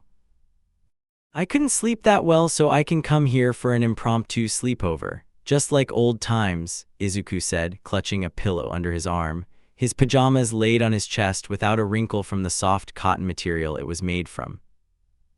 Iida raised an eyebrow as Izuku slid past him right into his hotel room without a single pause to ask permission. He sighed before shutting the door behind him. "Old times? You mean last summer break?" "Ah, good old times." Izuku kept walking until he found a satisfactory spot with a chair nestled into a corner right by the mounted television. Iida chuckled before he asked, "Did you at least lock your door?" "Of course," Izuku replied. "Have you checked the class group chat?" The group chat was started on Mina's insistence, but it took a while to get everyone's phone number in the chat, with Shinso and Bakugo being the most reluctant to be added to it. But now all of the class was accounted for in the chat in case of emergencies. Yet the chat was mostly spammed with memes for most of the time. Most of them came from Kaminari. "I haven't. Did something bad happen?" Iida questioned. Iida patiently listened to Izuku talk about whatever their classmates were saying on the group chat. Iida wouldn't know since he muted the chat because of how many of his fellow peers were going back and forth in the dead of night. Surprisingly, Shinso was the most talkative during the night compared to how he is during the day. Izuku went on about how Hagakure sent a link to a Dabai fanfiction right after Shoto had mentioned about his first day patrolling with him. Iida prepared a glass of water for his friend since he would undoubtedly stay for the night from the way that Izuku is getting comfortable inside his room. And now everybody is commenting. "I feel terrible for the author in the story. They are just finding each other in the comments," Izuku explained as he scrolled up on his phone screen. "Okay, Momo is freaking out since she didn't realize it was explicit. Mina is asking for recommendations in the group chat, and Shoto keeps leaving the group no matter how many times Mina invites him back in. How are their internships? Have they said anything?" "I said that our first day was relatively easier than I thought it would be. Uraraka said that she's a bit sore from all the moves she is learning. Jiro has a headache from overuse. Kirishima is having a blast with the fourth kind. Suyu posted a picture with her on a boat. Ooh, that's a good sunset. And Momo is with Midnight and has a lot of nice things to say about her." Izuku hurriedly scrolled up. She wrote 3 whole paragraphs about her experience with her. Izuku flipped his phone around to show the weakness of text on his screen. Iida leaned forward to read the words under his breath. "Ah, she sounds appreciative from her description of her time." Izuku nodded back at him. "I'm just glad she didn't end up with Uebami at the end. Auntie might rely on the appeal of her persona, but I knew she would help." Apart from the class group chat, Monoma got picked up for an internship that he won't tell me the details about, Izuku explained, flicking his phone away from his face at an angle. But Hatsum is finishing up the first prototype of Hagakure's new hero costume while working on her other inventions. "I'm glad everyone is having a good time, except for Shoto right now." "Ooh, Koda sent a picture of his rabbit," Izuku awed at the photo, thrusting the screen towards Iida's face with a pout. "They're so adorable." With a happy sigh, Izuku muted the group chat and turned his full attention back on him. Iida looked back at him and slowly raised his eyebrow. Iida blinked. "What?" "Nothing," Izuku shrugged, turning his attention to the television. He threw himself from the chair onto the couch, patting the seat next to him. "Hey, let's watch a movie. There should be a movie somewhere on television." "Shouldn't we be practicing the moves we learned today instead?" Iida asked as he slowly sat down next to Izuku without hesitance. Izuku paused, then nodded with a serious look. "Good idea. I'll search up martial arts movies so we can copy the styles from their choreography." I don't think I have half as good of memory as you do, Iida said, remembering how easily Izuku can pick up a move just by watching it a few times. You're just trying to flatter me, Izuku said as the television screen came on, his fingers flying on the remote, flipping through channels on the main menu screen to try and find a perfect movie to watch. Iida waited until his friend would say something, anything about what might come during the week, about what could happen if the hero killer was somewhere close to them. And yet, as he remembered the deathly serious expression from Izuku, he had little to no doubts that Izuku would be there beside him. And Shoto would be there too, especially when Iida checked later that night when Izuku fell asleep. After seeing how many links Mina recommended in the chat before making a separate one for the girls, Iida can understand why exactly Shoto had left the chat almost 9 times. Iida, wow, I just know my friend will be there for me, I just know it, a gut feeling. Izuku, if this man even attempts to do something illegal without me. Hero killer stain. The afternoon patrol with Manuel was better than he thought it would be. While dealing with a house fire, he pulled civilians away with his scarf with Iida's help. Both of them got the civilians away while Manuel helped the firemen control the water to a certain spot where the fire burned the brightest. It felt more involved than the morning hours that they spent learning and dealing with legal paperwork that pro heroes and their teams deal with almost daily, from damages from friendly fire and actual villain tactics, and other things like public relation teams reaching out to have him be sponsored by their product or have him do a commercial. His favorite time was spent listening in on calls that the workers got daily, whether it be professional or the times they got a call from a civilian complaining about something out of their control. Nice work, let's keep it up, we have more areas to check out on our way, Manuel encouraged after talking with the firefighters. After that, they continued to walk with the pro hero on the patrol route. So you memorized his patrol routes, correct? Iida lowered his voice to ask as they both walked. I assume you have a good inkling as well, he whispered to his friend, but remember, we can't do anything on the clock. Iida nodded at his words, I thought you were trying to stop me. At this point, I'm ready for anything. If I were Shoto, this currently wouldn't be the conversation. He would just try to stop you. However, I'm ready for any move you make, Izuku explained, keeping his voice so low it could barely be heard over the crowd of people on the street they were patrolling. If you choose to not proceed, I will do my best to take down Stain in another way by giving information to heroes and police. If you choose to face him down, I will follow after you and help you fight against him. Either way, Stain will be taken down one way or another. I feel like you changed your mind a lot. The human mind is always changing and growing. It doesn't really stop developing until we're at the age of 25, Izuku said like he was presenting a simple fun fact. Iida shook his head fondly before rushing forward when Manuel ordered them. Manuel shouted that it was because of a robbery from a corner store happening really close by. By the time they had finished up, Izuku was already talking to the owner of the store to comfort them while Manuel thrusted the thugs into the police officer's arms. The sky was painted with orange in no time at all with the small crimes they were taking care of. Manuel was already saying something about returning early until a group of screams penetrated the air. His attention was immediately drawn towards it as inhuman screeches filled the space around them. The screeches sounded vaguely familiar. I know that weird scream, Izuku mumbled while Iida tensed at his words. He glanced towards his friend who was hurriedly looking around the area to see where the source was. And the answer came when one monstrous face turned the corner, making them look up at a group of gnomes menacingly dredging down the street. Damn it, Manuel murmured under his breath. What are those things? Gnomes, why the hell are gnomes here? Izuku asked, gesturing with his hand over to the tall creatures wandering around, people screeching when they stepped too close to them. You two with me, Manuel ordered loudly. Iida and Izuku looked at each other before following after the pro hero running towards the danger. We need to take out the gnomes on this street before doing anything else. Manuel used his power of water to rope around the citizens to guide them to the alleyway to get them off the street and towards somewhere safe. There should be a danger center somewhere around the street blocks for attacks like this.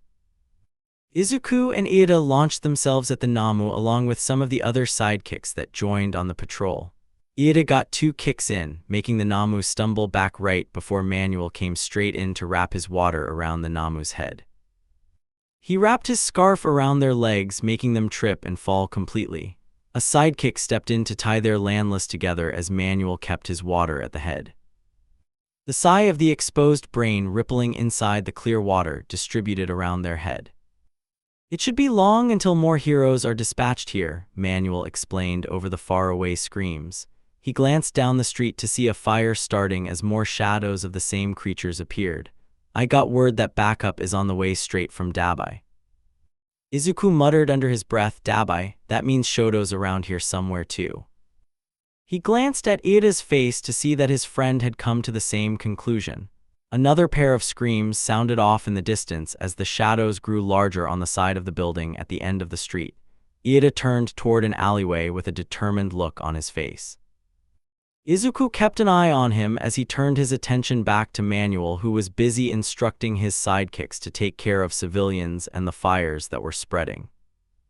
He glanced back to Iida, who gave him a single nod before running down the alleyway. When Manuel made a confused, strangled noise, Izuku turned back to him with a calming smile. "Don't worry, sir, I'll go get him and make sure he's safe," Izuku called out, running after his friend as Manuel tried to call him back to action.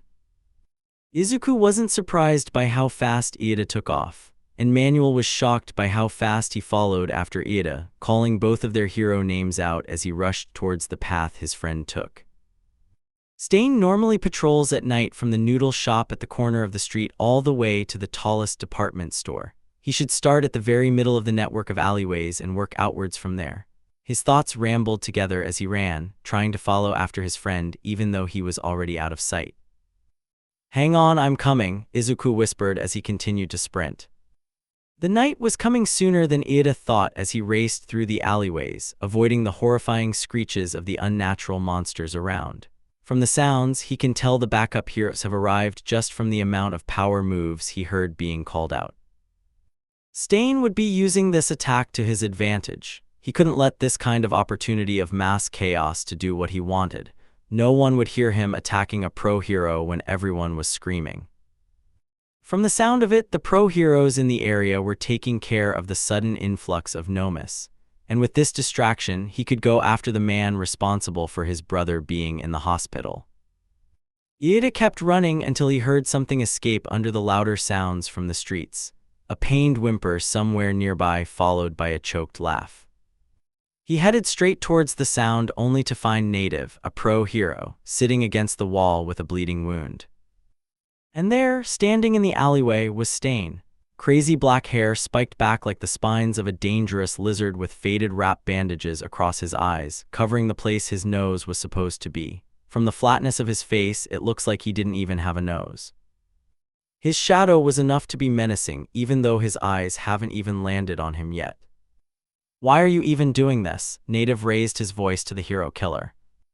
"Like you don't know, every hero I have encountered is," Stain said, the swords on his back clinked against each other. "Fake, everything about them is fake. You say you are in it to save the people and fight evil, but yet all I see are heroes doing advertisements, selling their image like a cheap mascot the government is pushing towards society."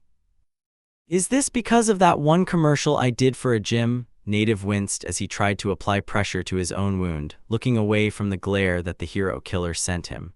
"God, I only did it because it was for one of my old classmates." "And what about selling your image to every single young, impressionable mind? What about the endless empty promises that you and the other heroes have set up in this bleak world?" Stain explained. "Telling everyone that they can be a hero, only to push them away when they don't follow your own man-made definition of it."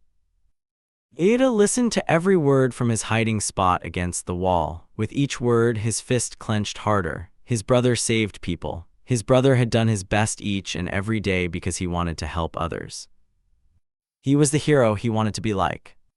And Stain was just diminishing his work with every word like ingenium. His brother was nothing. Iida took a deep breath before stepping out into the opening of the alleyway, right into the full view of the hero killer, the one who had needed his brother's career. "You're wrong." "What?" Stain whirled around to see him standing there, his mask raised in one side like he was quaking an eyebrow. "Oh, who might you be?" Ieda's lip twitched up. My new name is Ingenium. You set out to kill my brother. Prepare to fight. I'm guessing you want revenge for your big brother, huh? Stain twirled the sword in his hand while the other reached behind him to grab another. That and something else, Iida responded, letting his eyes travel to where Native was. He needed to help out the other hero as well unless he wanted them to end up another picture in the newspaper. Stain's sword glinted in the light of the darkening sky when he headed straight towards him. Iida narrowed his eyes as his engines came to life. With a burst of wind, he shot forward, dodging underneath the sword's swing. His feet slid against the dark cement below him. He came to a stop in the middle of an alleyway when Stain ran at him, jumping onto the alley wall to launch himself at him. Iida dodged his attempt, avoiding the slash right near his guarded face. Although the hit didn't land, his helmet protecting his face flew off his head. Each swipe was getting closer and closer to actually cutting through his armor. He was quick, but Stain was determined to hurt him. Stain kept rushing at him with both of his swords aimed at any weaker point of his armor, the parts of his dark blue suit that show through his tougher, lighter armor. How do you keep dodging? Stain complained. Iida shrugged, even though it probably couldn't be seen that much through his hero suit. It might be because I'm too fast, but it also could be the years I've spent sparring with my friends. Iida dodged yet another swipe, aiming for his legs. Taking his chance, he dived towards Native and grabbed onto him. Before Stain could reach them, he used his quirk to run towards the end of the alleyway on the opposite side. Native winced harshly when he set him down. Iida nodded to the pro hero, lightly throwing the medical supplies he had stored inside of his chest armor. Please stay out of the danger, sir. Kid, you need backup, Native said with his attention right on him. Iida ran back to the inside of the alleyway with the pro hero yelling out, "You can't take him by yourself." Watch me, Iida muttered under his breath as he ran forward into the wall. He jumped from the wall and gained enough momentum to land a solid kick right at Stain's upper arm, right where he had stabbed his brother. Arg! Stain held his hand to his shoulder. He looked from the arm back to the young boy. Lucky hit, little hero. Trust me, Iida wiped the bottom half of his face. That won't be the last one. Kid, you shouldn't. Native's alarmed voice came from behind him, but it didn't sound like he was talking to him. Wait, aren't you? Oh, Native, Izuku, oh, thank goodness. He heard his friend's footsteps come to stop right at the entrance of the alleyway. So glad to see you here, but I need to help out my friend. Izuku's green eyes seemed to shine in the light like a warning, but Iida saw the grin on his friend's face, something reminiscent of All Might's calming smile and Nezu's crazed grin. So you must be Stain. Izuku was thankful he got direct permission from Nezu before he left for the internship. Because when he and Iida go back to manual, they would be in so much trouble. At least the permission beforehand would help that he was ignoring orders from the pro hero currently in charge of him. Nevertheless, he charged forward, keeping his pace steady and breath at ease. He needed to catch up to Iida for any scenario that might take place. The first thing he could see was a wounded pro hero along with the sounds of a sword whipping through the air, and the shirt clanging sounds it made when it clashed against something close. The only thought he had when he first saw the hero was that some of their plans had already become trashed. There was a witness, they couldn't do anything illegal now. He sighed as the pro hero came into view. Native. He stopped walking and pulled out his phone to send his location directly to Shoto. Since Dabai should be around here, Shoto would arrive in no time to help. The pro hero was busy trying to tend to his wound as quickly as he could with supplies on hand that were scattered across the ground and in his lap. His head shot you once he heard him come closer. Kid, you shouldn't. Native's alarmed voice suddenly changed once he saw his eyes widened. Oh, it seemed like the hero remembered him. Well, who wouldn't remember the kid who told him to practice his archery more? Wait, aren't you? Oh, Native, so glad to see you here.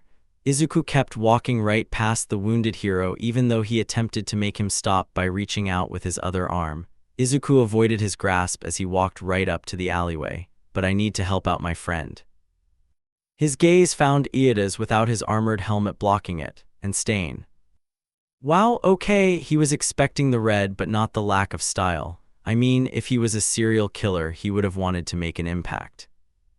The only thing scary about him are the swords and possibly the weird bandage mask. Izuku grinned at the sight and slowly started to walk towards them. So, you must be Stain. What's with all the little heroes? Next time you want to kill heroes that people rely on, don't rely on a predictable pattern. It only takes one smart brain to unravel them. I'm only getting rid of the fake heroes, Stain said. Okay, plan, let's talk it out begins. Izuku's smile got bigger. Okay, let's dive a bit deeper into your ideals for a moment. What do you consider to be the difference between a fake and a real hero? A real hero would be everything that All Might does and stands for. A fake hero is the one who is in it for fame and money, the ones who participate in the advertisements and unneeded celebrity praise. That's a valid answer, but pardon me as I go through more examples. Izuku cleared his throat. What happens if a male pro hero is doing his best every single day? For example, this hero does extra patrols, checking in on victims after every attack and donating his money to a lot of charities that range from disabilities to homeless. But he is sexist, homophobic, and misogynistic. Would he be considered a true hero? What? Stain looked so taken aback while Izuku continued without a pause. Next example, a hero who started being a hero for the money. Izuku thought back to the day Uraraka was gushing about how she wanted to help her parents. They are doing the job well with a team of heroes by them to make sure everyone makes it out okay. Overall, they are good heroes, but they started for the money. What about them? Then they are a fake. But they only started doing it for the money because they wanted to support their family and the community they were raised in, raising money to fund the area to get better education and rebuild structures. Are they still fake since they were in it for the money? That situation in itself is bad. Stain looked confused yet still angry as he tried to make sense of his example. They didn't have to be a hero to get a well-paying job. Not in this economy. Izuku walked towards Stain just a bit more to direct all of his attention on him. A pro hero in this society pays the most, especially since the death risk is so high and the property damage from fights could be taken out of their paycheck. So what if they could have found a decent paying job in this fake scenario? They wouldn't be able to make the money they needed to support themselves and their community within a decent amount of time. Izuku gestured with his hands. He willed himself to continue focusing on distracting the hero killer and not looking at the pro hero at the end of the alleyway. Or Ida heading directly to him to help him bandage the rest of his wound. Their parents would go bankrupt and their community would still be in shambles before they could start making enough to make changes and support themselves during it. Stain gritted his teeth at his words only for his eyes to widen in outrage. Oh, enough with this. I know you are just trying to distract me, and that won't work. All Might is the only worthy hero. And what? And what? Is every other hero just trash to you, part of the fakes? The hundreds and thousands of heroes all over the world are terrible at their job, Izuku said, raising his voice a bit louder as a fire erupted nearby. His attention briefly wandered to worry about the fight he wasn't part of. Are you planning on killing any hero that isn't All Might? Because if that is your actual plan, then you will cause All Might's death really quickly. Stain scoffed at him, sharpening his blade with the other sword. You don't know what you're talking about. All Might is the symbol of peace, the #1 hero. I get that, everyone does, but he is a human. Hell, he is in his 50s right now. Izuku explained. He could feel his chest burning with anger. All Might was his uncle and he needed to keep checking on him to make sure he wasn't overworking himself every day for the thousands of people counting on him. Do you really think killing all pro heroes that you deem fake would help society or help All Might's position in it? The only thing you will do is cause more empty positions that All Might would have to fill in, which means he will overpower himself and die pretty quickly. Despite how strong you think he isn't some god that can't get hurt. Izuku narrowed his eyes.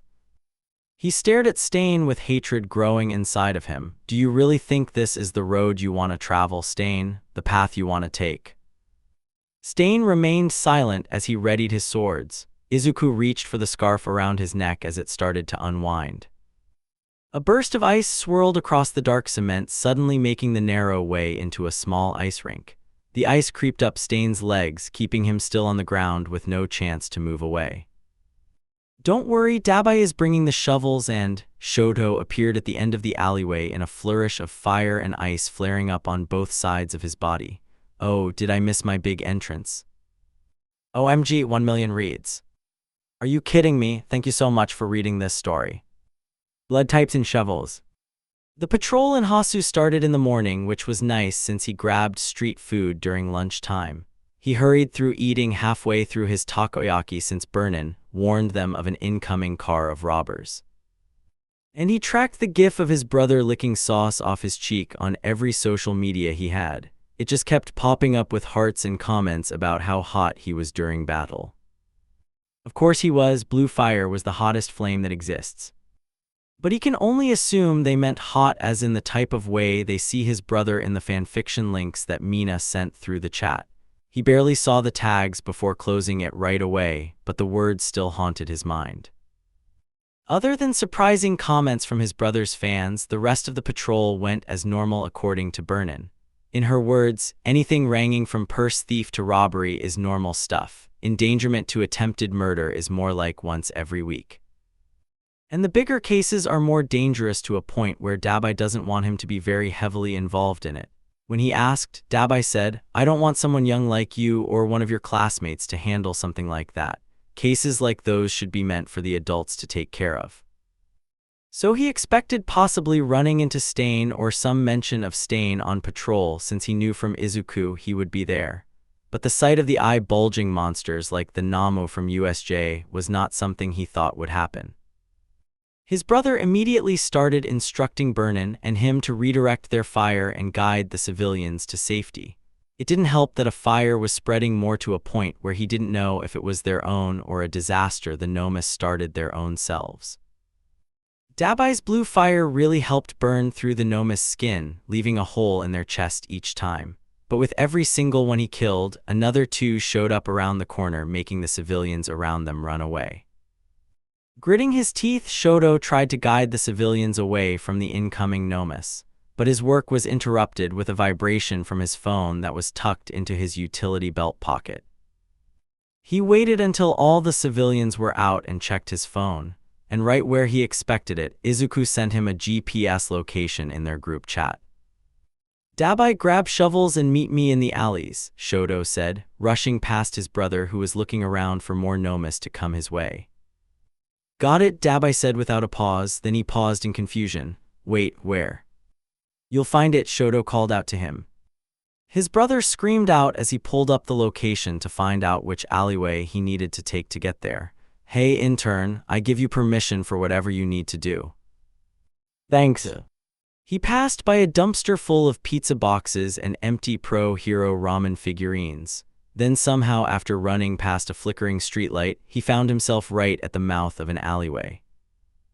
And from what it sounded like, he could pinpoint an unfamiliar man talking with Izuku and Tenya. He shot his ice to the ground, making the ice curve down the alleyway towards where his friends' voices were coming. Ice and fire rose up from his body in preparation for the fight that needed to happen. Hopefully they were close to the end of the plan already, with Stain wrapped up in rope, so they would just need to knock him unconscious. Would they be able to get to the forest on time with this Namu attack going on?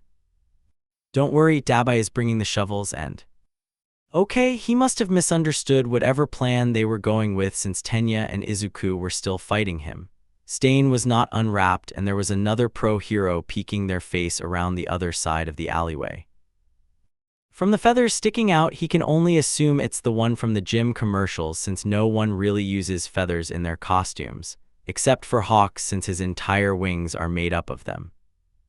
Shoto paused at the sight. "Oh, did I miss my big entrance?" He hurriedly spread his ice further up Stain's body before he could break out of it with his swords. Shoto skated over the ice to them. "Sorry it took me a while, there are Nomus everywhere. Dabai should be coming as backup after he's done." "Don't get stabbed or sliced by him," Ida advised. "Don't let him get your blood," Native called out to them. They all turned towards the fallen pro hero, but their attention was quickly broken when Stain started to break out of his ice prison, much to Shoto's annoyance. "I can't move because of it." "Interesting, his quirk must be blood-based like Vlad King's," Izuku said, jumping back with Ida as Shoto put up an ice wall caging Stain in. Stain cursed at them, jerking his upper body to chip away at the ice. "The only problem is finding out how it works." "Dodge," Native called out towards them like he was determined to not be a backseat watcher to this fight. The three followed orders right as Stain's sword banged against the cement beneath their feet.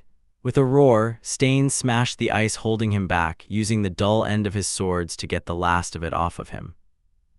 No more distractions, it's time for this to end. Stain ended his words with authority like he was ordering them to surrender. The light from the street bounced off his swords as he dragged two out from behind his back. Stain lunged at them before they could fully react to how quickly he was moving, especially after being stuck in freezing ice. Fortunately, Iida jumped back from his attack with Shoto protecting himself with an ice shield. Izuku didn't have time to pull out a weapon to defend himself when Stain sliced across his upper arm. Shoto watched as his friend grasped his wound, then immediately fell to the ground with a gasp.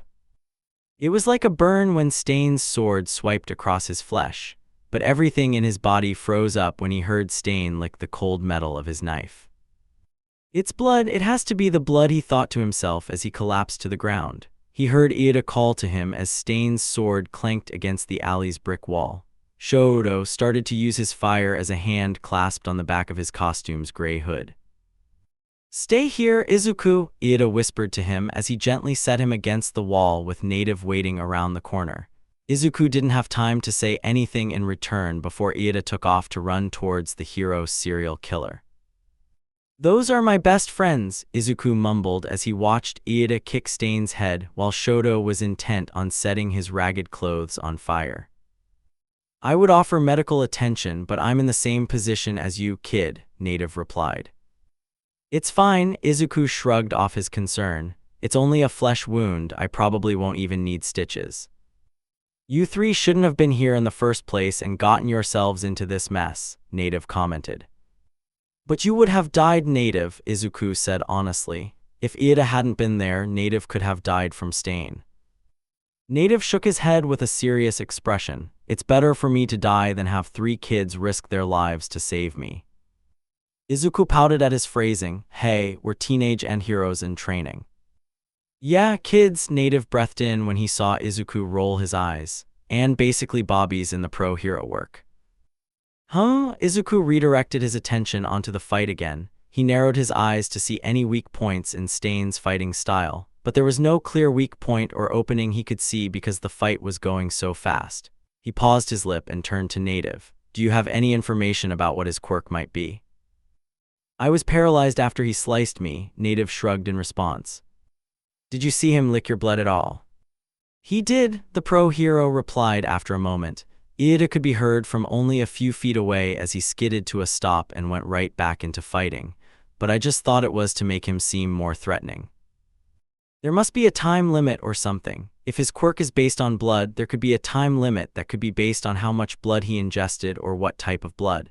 Izuku started to ramble. He could already see the images forming in his head with words flying around his head as he started to analyze. How much blood did he lick from his blade? "Just one lick like he did with your blood." "So there wasn't a difference in how much he ingested," Izuku hummed in response, making Native's eyes dart between him and the fight between Stain and his 2 friends. "That just means it should be based on blood type of blood. But who knows how long each type could be affected by it, and if it blood type how would know which onais." Native mumbled, "Kid, you're rambling, I can barely understand you." "Good," Izuku mumbled before raising his voice so it could reach his 2 friends that were fighting for their lives against the terrifying killer. "Don't let him ingest your blood, his quirk must be based on blood type." Stain laughed at his yelled advice until he looked at him like he approved how quickly he came to that conclusion. Was the serial killer commending him on his intelligence or just taunting him? "Got it," Iida called back to him. Then Stain threw a sword into the air, drawing their attention until Iida shouted again, "Shoto." Shoto narrowly avoided Stain's knife skimming across his cheek. The small blade flew right past them, leaving behind a paper-cut slice on his left cheek. Stain jumped towards him and all Izuku could see was Shoto's disgusted face before he covered Stain's face in flames. Stain roared in pain from the hot flames as Shoto adjusted himself, wiping the blood off his cheek with his sleeve. Stain laughed. The deep, bellowing laugh leaned more into a taunting tone as Stain looked almost unharmed from their attempts to attack him. "I recognize your strength, but you need more than that if you ever think you can defeat me." He barely looked injured apart from his singed clothes and mask along with a forming bruise on one of his arms. Other than that, he didn't seem to be slowing down at all. Minutes passed while Iida and Shoto fought against the hero killer, not letting him get away from them, and he wasn't letting them get away from him either. There were too many close calls with Izuku instructing them on when Stain was about to slice them through with his sword. It was in the middle of this that Izuku started to get feeling back into his fingers and toes. He tried not to draw attention to it as he slowly started to feel around how much he could move. Native kept his voice down as he started to whisper about his blood type compared to his own. Apparently, Type O might be the fastest one to get out of paralysis, but his findings were just based on the fact that Native's blood type was B. More research would be needed for that kind of conclusion. Maybe he could look at the past victims' cases to see. No, he has no time for that. He struggled to get to his feet as discreetly as he could while Shoto tried again for the third time to encase Stain in ice. Even though he escaped each time, it was slowing him down enough.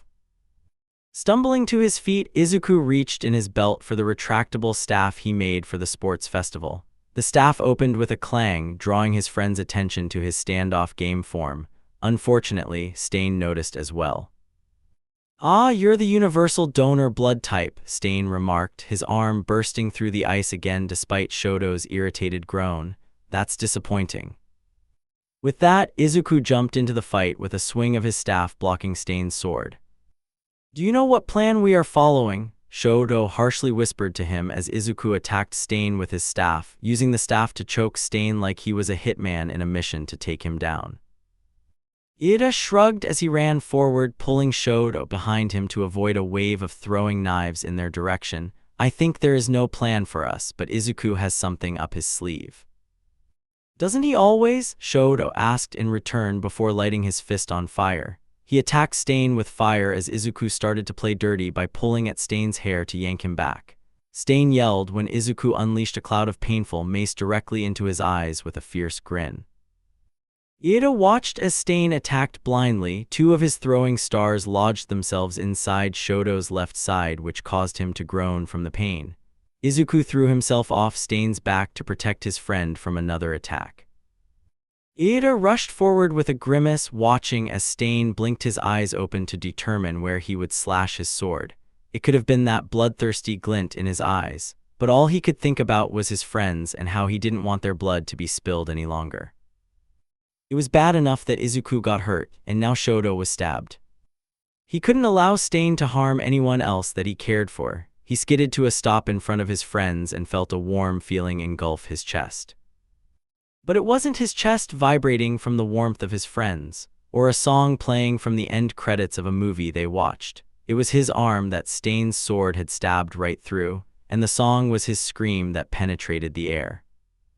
After that, he barely noticed how Izuku knocked Stain's sword out of his grasp before he could lick the blood from the metal, or how Shoto aimed a fiery attack right into his red eyes.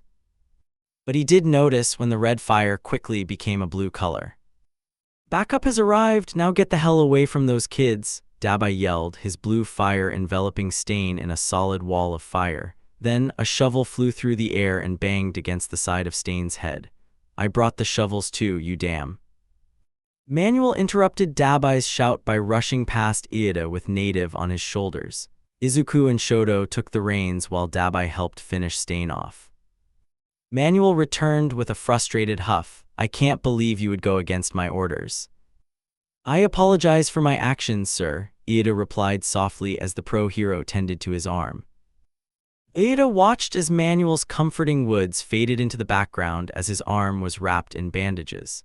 It wasn't until Manuel tried off his injury with a bow that Ida rushed forward to land one more hit against Stain's chest. All he could hear was Manuel shouting after him and Izuku, excitedly encouraging the violence. Then, all he saw was Stain lying against a crater in a building wall with blood coming from his mouth and burns on his face and arms. His clothes were burned, yet his pants were crusted with frost from Shoto's multiple attacks. The killer's mask fell from his eyes to reveal his lack of nose to the pro-heroes and sidekicks gathered in the area. It was a blur while Manuel, Dabai, and several other smaller heroes came into the area. Dabai immediately tied up the hero killer as quickly as he could before he gained consciousness. The medical team was pulled in to take care of Izuku's knife wound, the stars stabbed into Shoto's side, and the immense pain in Ida's arm. But before the medical team could actually get started, a familiar inhuman-like screech filled the sky above them. Dabai immediately lit his arms on fire and stepped in front of Shoto, who was busy getting his chest disinfected. Izuku yelled and threw his staff directly at the flying Namu that swooped down. His staff bounced off its brain, which stunned them for a moment. Yet before Dabai could finish it off, a sword was thrown directly into its fleshy brain. A spray of blood ejected out from the Namu's head as it crumpled to the ground, its wings scrunching up when it collided with the hard ground. Then, all eyes were on the serial-killing vigilante who was standing up with a slight wobble in his step. Stain unleashed a powerful aura that Iida could only describe a blood red. His bloodlust filled the area as the vigilante declared into the air. All of your heroes are fakes, they are shams of what a hero should be, and I am here to reform your view on this fake hero society. Stain's words chased everyone in the area to freeze in fear. Even when he was tied up, he still felt dangerous to be around. And I will take all of you fake heroes down with me. The only ones worthy of being a hero are All Might and that smartass kid over. Stain moved his finger to point just above Izuku's head before he fell forward into the cement. Dabai moved quickly to check on his condition, calling medical staff and police to arrest him and help the vigilante with his pierced lung. The hospital was always like a blinding white or a somewhat calm cream color. Shades of white with no speck of dirt anywhere on the floor or blood on the curtain partitions near Izuku's bed. Tenya was still laying in his bed with his curtain pulled back to watch Izuku and Shoto talking with two pro-heroes and a police chief in the center of the room. But the talking went from an innocent recounting of events to something that could threaten their spot in school. "What do you mean?" Shoto asked. "You three used your quirks to take down Stain on your own without your mentors there to help you," the police chief said. "Wolf received news that two of you got permission beforehand, but there is still the odd wolf out that didn't have that and who moved on his feet first. On all counts, at least one of you could be charged with illegal quirk use," Chief Tsuragamed continued. "Chief, back down," Dabai interrupted. "These three of them don't need to be charged with anything. Let's just call it off with a warning since, you know, they took down an actual serial killer on their own while rescuing another pro-hero." "I'm not finished," Tsuragami said, punctuation his sentence with a woof. "You three are ultimately pardoned on the condition that you three cannot be credited with the glory of drafting Stain. The main credit instead will go to Dabai and some will also be given to Manuel." Shoto steadily blinked at the dog-faced police officer. Tenya watched as his friend started to bite on his lip like he was trying to hold back by saying something that could get them all in trouble. "Thank you for looking the other way, Chief," Izuku said, stepping in front of Shoto before he could say anything that could get them arrested. "I'm glad that the credit will be given to Dabai and Manuel since they are both respected heroes." Shoto started to say, stepping out from Izuku's back, "You're a damn." Dabai rushed forward to camp a mouth around his little brother's mouth. His smile was stretched across his face as he tried to keep his palm over Shoto's mouth. "Thank you, Chief. You can leave now while we check up on the kids. Check out the new chew." Shoto, Dabai readjusted his grip on his young intern brother with a strained smile. "Your mother and siblings would love to hear from you. You should go call them right now in the corner." Shoto struggled against Dabai's hand that was pushing him away from the police chief while whispering about him not getting a police record before him. Izuku sighed as Manuel led the police chief out of the room. "I called both of your parents and guardians about what had happened. Iida, your mother, will be visiting soon. Izuku, your father is on the way here now," Manuel said calmly. Izuku looked down at the ground, then back up at the pro-hero. He felt bad, especially after learning how connected the low-level hero was to the people he protected. "I'm sorry about what happened, sir." Manuel raised his eyebrow. "The fact that you disobeyed orders, or the fact that you probably only chose my agency to go after Stain?" "What?" Iida and Izuku said in unison. "I assumed Iida only came from my agency's location," Manuel answered. He sighed, then ran a hand through his soft hair. "And I'm guessing that Izuku accepted my request just because of you since you seem to have a very close relationship." "I will neither confirm or deny your claims," Izuku answered. He cleared his throat and looked at the pro-hero honestly while he could hear Shoto trying to calm down Natsuo in the background. "But I will say that we both learned a lot from you. I learned a bit more about having more versatility in my fighting style, which I'm sad about since I won't get any more lessons from you for the remainder of the studies." "I think the same," Tenya replied from his hospital bed.